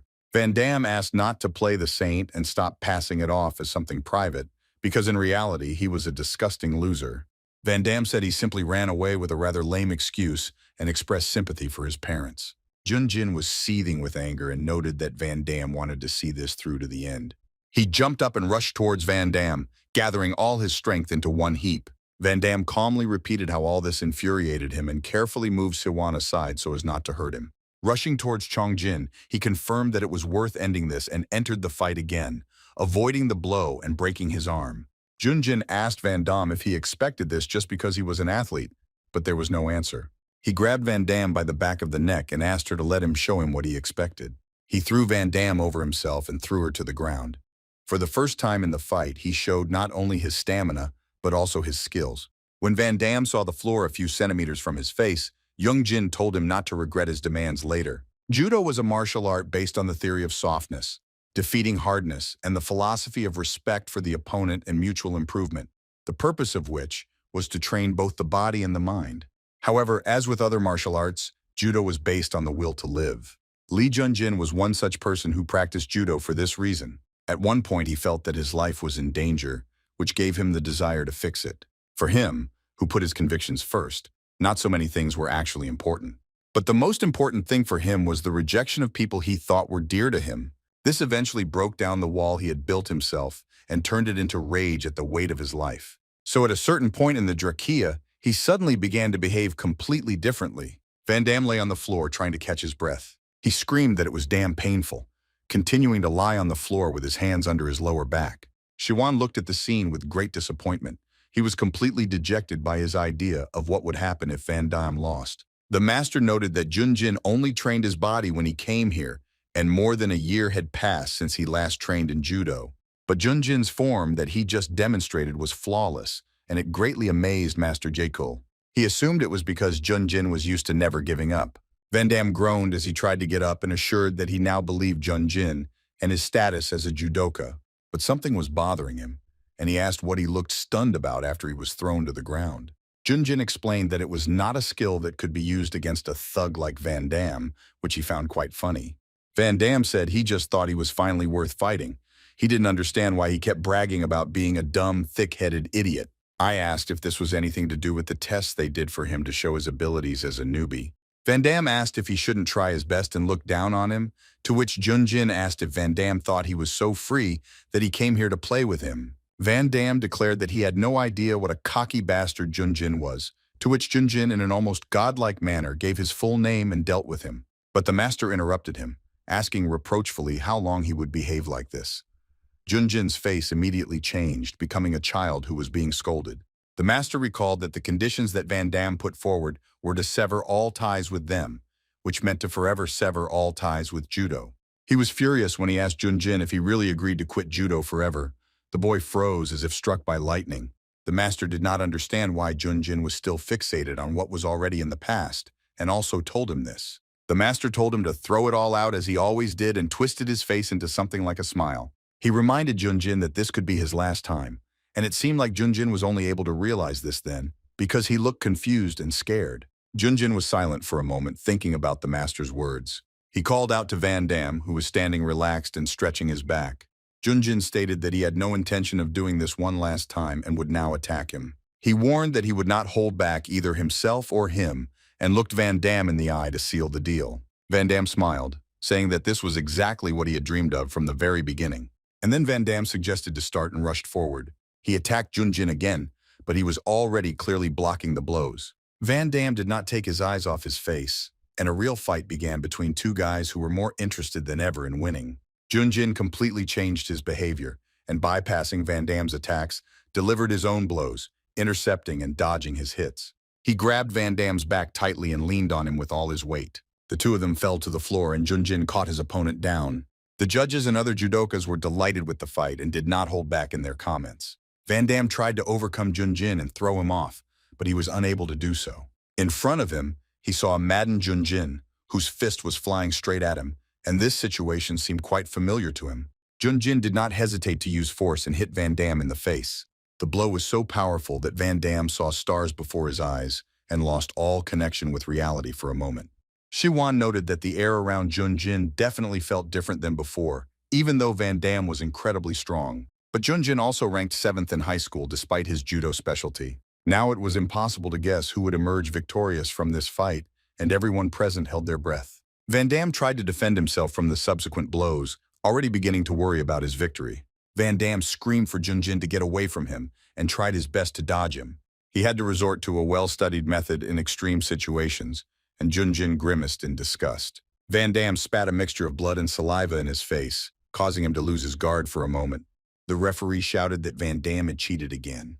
But Van Damme justified himself by saying that he did not cheat, but on the contrary, he did everything in his power and took advantage of the opportunity to strike Jong Jin in the head. But he managed to dodge it, although it seemed that the hit was inevitable. He pressed himself with renewed vigor on Van Damme, who resisted with all his might. Jong Jin deftly stopped in the right position using judo techniques, and jumping with his buttocks on the floor and pressing his feet against Van Damme's chest, he twisted his arm, relying on the use of pain rather than trauma. One of the guys laughed, noting that it was not so easy to get out of that situation, and encouraged Jong Jin. To which Van Damme replied that he didn't think so and pulled Jong Jin's fingers.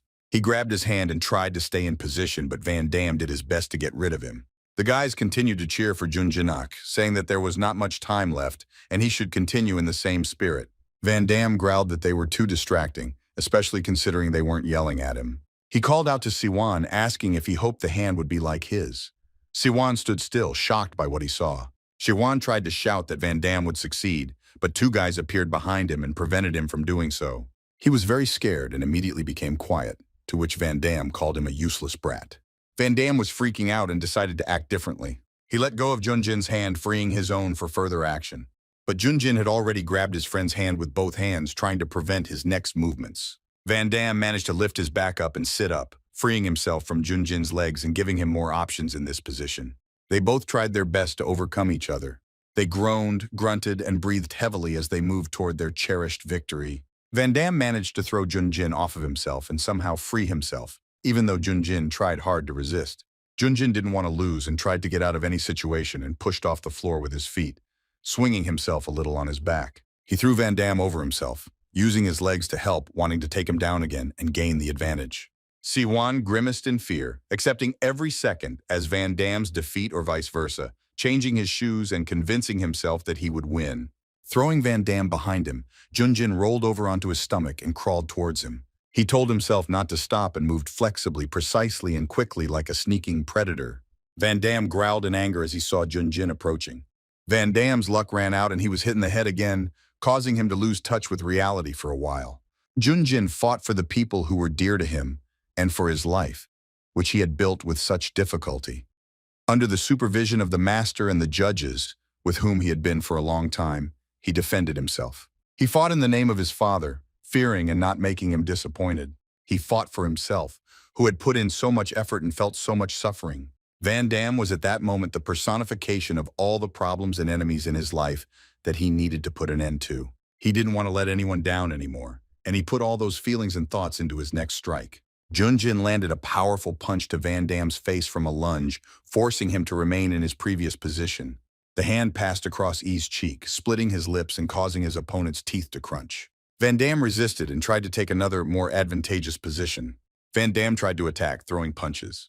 But Jong Jin deftly dodged or blocked them. Van Damme spoke to him periodically during the fight, teasing and taunting him. He was still confident that victory would be his despite Jong Jin's success. Van Damme laughed that he fell for his trick again, when Jong Jin thought he was dodging an armbar, and Van Damme landed a knee to his head. Jong Jin was stunned by the blow and fell backwards, only managing to mentally pray that this was not the end. Van Damme froze, watching as Jong Jin lost touch with reality and sank deep into his consciousness, falling to the floor. Master Jekyll gritted his teeth in a mixture of irritation and worry. He was also scared of how this fight could end. Jong Jin, catching some threads with reality, thought that he needed to get another chance. He tried his best to concentrate on the image that appeared before his eyes and not to fall. The image was moving away, but Jong Jin clung with all his might to the opportunity to win. He couldn't let this fight end like this, and he opened his eyes and roared in anger. He grabbed Van Damme's arm tightly and pulled him towards himself. Shian screamed that it was impossible and how Jong Jin had the strength to grab Van Damme after receiving such a blow. Jong Jin used a fundamental judo technique which involved throwing the opponent over the shoulder. When Jong Jin threw Van Damme over his shoulder, he said that he expected his opponent to go for a grab. Jong Jin's feet suddenly lifted off the floor. Under the pressure of Van Damme's force, he began to fall to the floor, missing his opportunity. The referee, watching their fight, was amazed that Van Damme knew that Jong Jin would try to grab him. And after this happened, he rushed forward to upset the balance and knock his opponent off his feet. Van Damme flew a little further away from Jong Jin, but did not take his eyes off him, catching his every move. As he stood up, Jong Jin said that when he finally had the chance to start over, he couldn't let it end in his defeat. He stood up as if nothing had happened and grouped himself for further attack. Van Damme spoke from behind him that sometimes it was too late for any success. He noted that Jong Jin already had a chance to correct his mistakes and was getting closer to him. Van Damme was having a hard time. He already felt the taste of his victory and noted that such chances could have been with Jong Jin all this time. And he said that he should spend this time thinking about the chances he had, rushed forward and struck again. Jong Jin felt something similar in the last match. The first round was successful for him then, and he won over his opponent. Everyone was shouting encouragement at him. They believed in him and his abilities and showed it as best they could. The guys on the side were discussing his main trump card, which apparently consisted only of the fact that he had never lost, and were laughing at the way the public looked at him. One of them told his friend that if he looked at the lineup of participants in the match, Jong Jin should be going up against him soon. And I saw a strange expression on my friend's face and asked him if he was scared, to which he considered it nonsense and said that it was clear as day that he would defeat Jong Jin. Suddenly, he offered to teach him how to win if he was so worried. Then he noticed that he was behaving the same way. The friend smiled and assured that he said this not because he was afraid that someone would lose, but only to teach Jong Jin what it was like to lose. A little while later, they caught Jong Jin in the courtyards. They attacked him alone, and when Jong Jin tried to get up after another blow, they noted that he apparently still didn't understand. They resented how stubborn he was and noted that he didn't seem too smart. Jong Jin stood up abruptly and shouted, asking irritably what it meant to lose on purpose.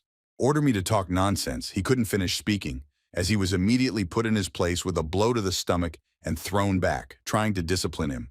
The ex-boyfriend was outraged at how he dared to behave like that, because they were still only high school students, despite the fact that they were from different schools. Another guy walked up to him, putting his hand on his shoulder and asking Dong Yu to move away from Jong Jin. He himself approached him and asked him not to dwell on it too much. He sat down by the window and said that in the end he was an ace, which meant that losing once shouldn't affect him so much. He asked for it as a way to show respect to his elder and smiled smugly. Ignoring Jong Jin's stern face, he noted that everyone should help each other. And in the match, he would have had to obey and give in to his opponent, but he did not do so. The other two guys who were also present at his lecture looked at the ring in bewilderment, expecting a different outcome. Dong Yu growled at him, insulting him for not doing as he was told. Jong Jin replied that he should act like an elder if he wanted to be treated like an elder. The guys who were watching noted that the guy was looking down on them, and it made them angry. One of them asked to forget about it. He knew that everything would turn out exactly this way, and so he prepared something. Dong Yu smiled widely at Jong Jin in the ring. The guy didn't understand what this smile could mean and became very tense.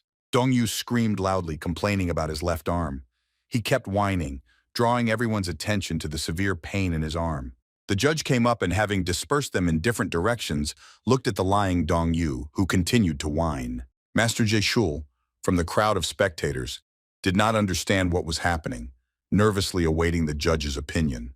The referee pointed his hand at Jong Jin and announced his loss. The master immediately intervened, shouting what the judge was talking about. I do not agree with his conclusion.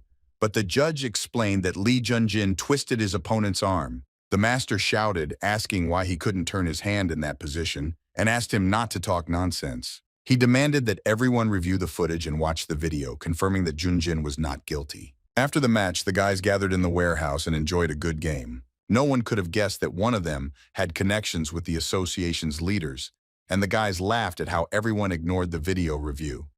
But Dungo noted that it was too early to dwell on that. The guys looked at him in bewilderment, not understanding what he was getting at, because at that moment, they had been completely successful in their plan. He said that Lee Jong Jin would not know how terrible the world is only with this, only not a guy like him, and took out his phone.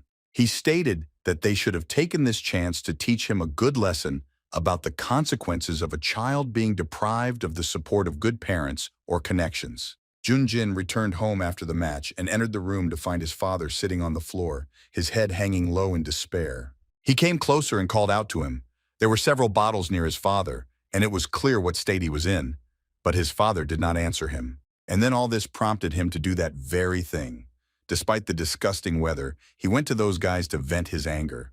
They were having fun and celebrating. I'm going to sit there almost until the morning in honor of such a victory. And when the door to the hall opened, everyone became silent and froze, seeing the enraged Lee Jong Jin.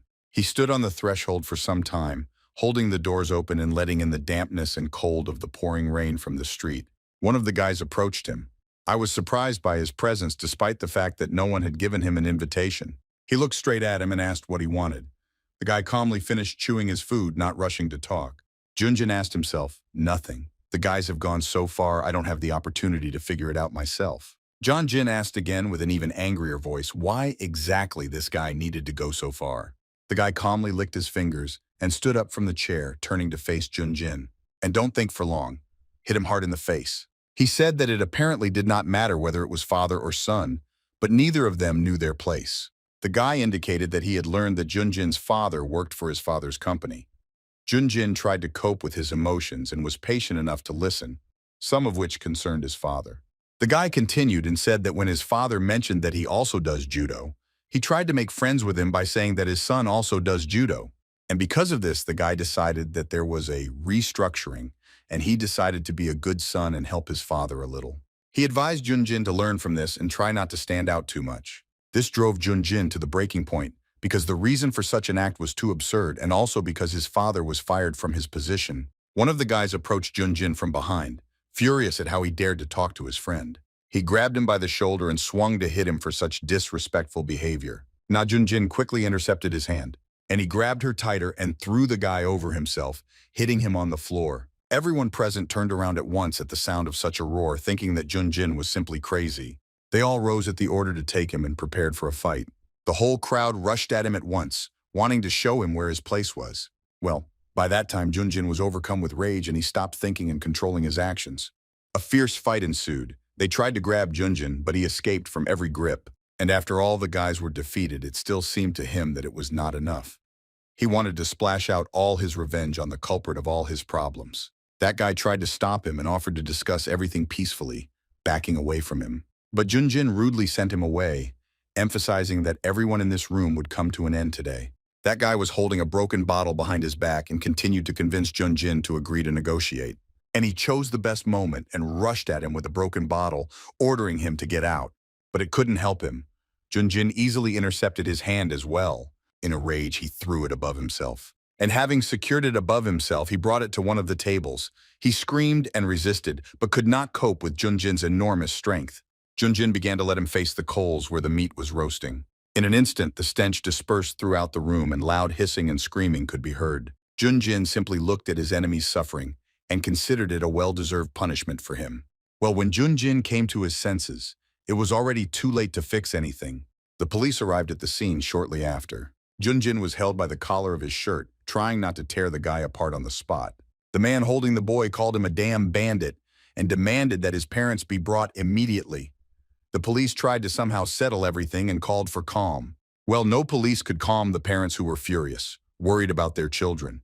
They accused him of playing sports only to beat others. They asked him if this was how his parents raised him and taught him to behave, but Jong Jin remained silent. Police tried to calm the crowd down as another violent fight was brewing. At that moment, it was very rare for a man to break out in the room, and everyone involuntarily fell silent upon seeing him. Jong Jin didn't know what to do with himself, what to say in response, or whether it was worth making any excuses at all. The man who was holding him turned to the man and asked who he was, being ready to tear him apart too. It was Jong Jin's father who quickly jumped up to him and gave him a hard slap in the face. He looked at his father with horror and turned to him, wondering what he should answer at that moment. But it was clear from his father's face that no amount of justification or conversation would help resolve this situation and give a chance to restore their relationship in the future.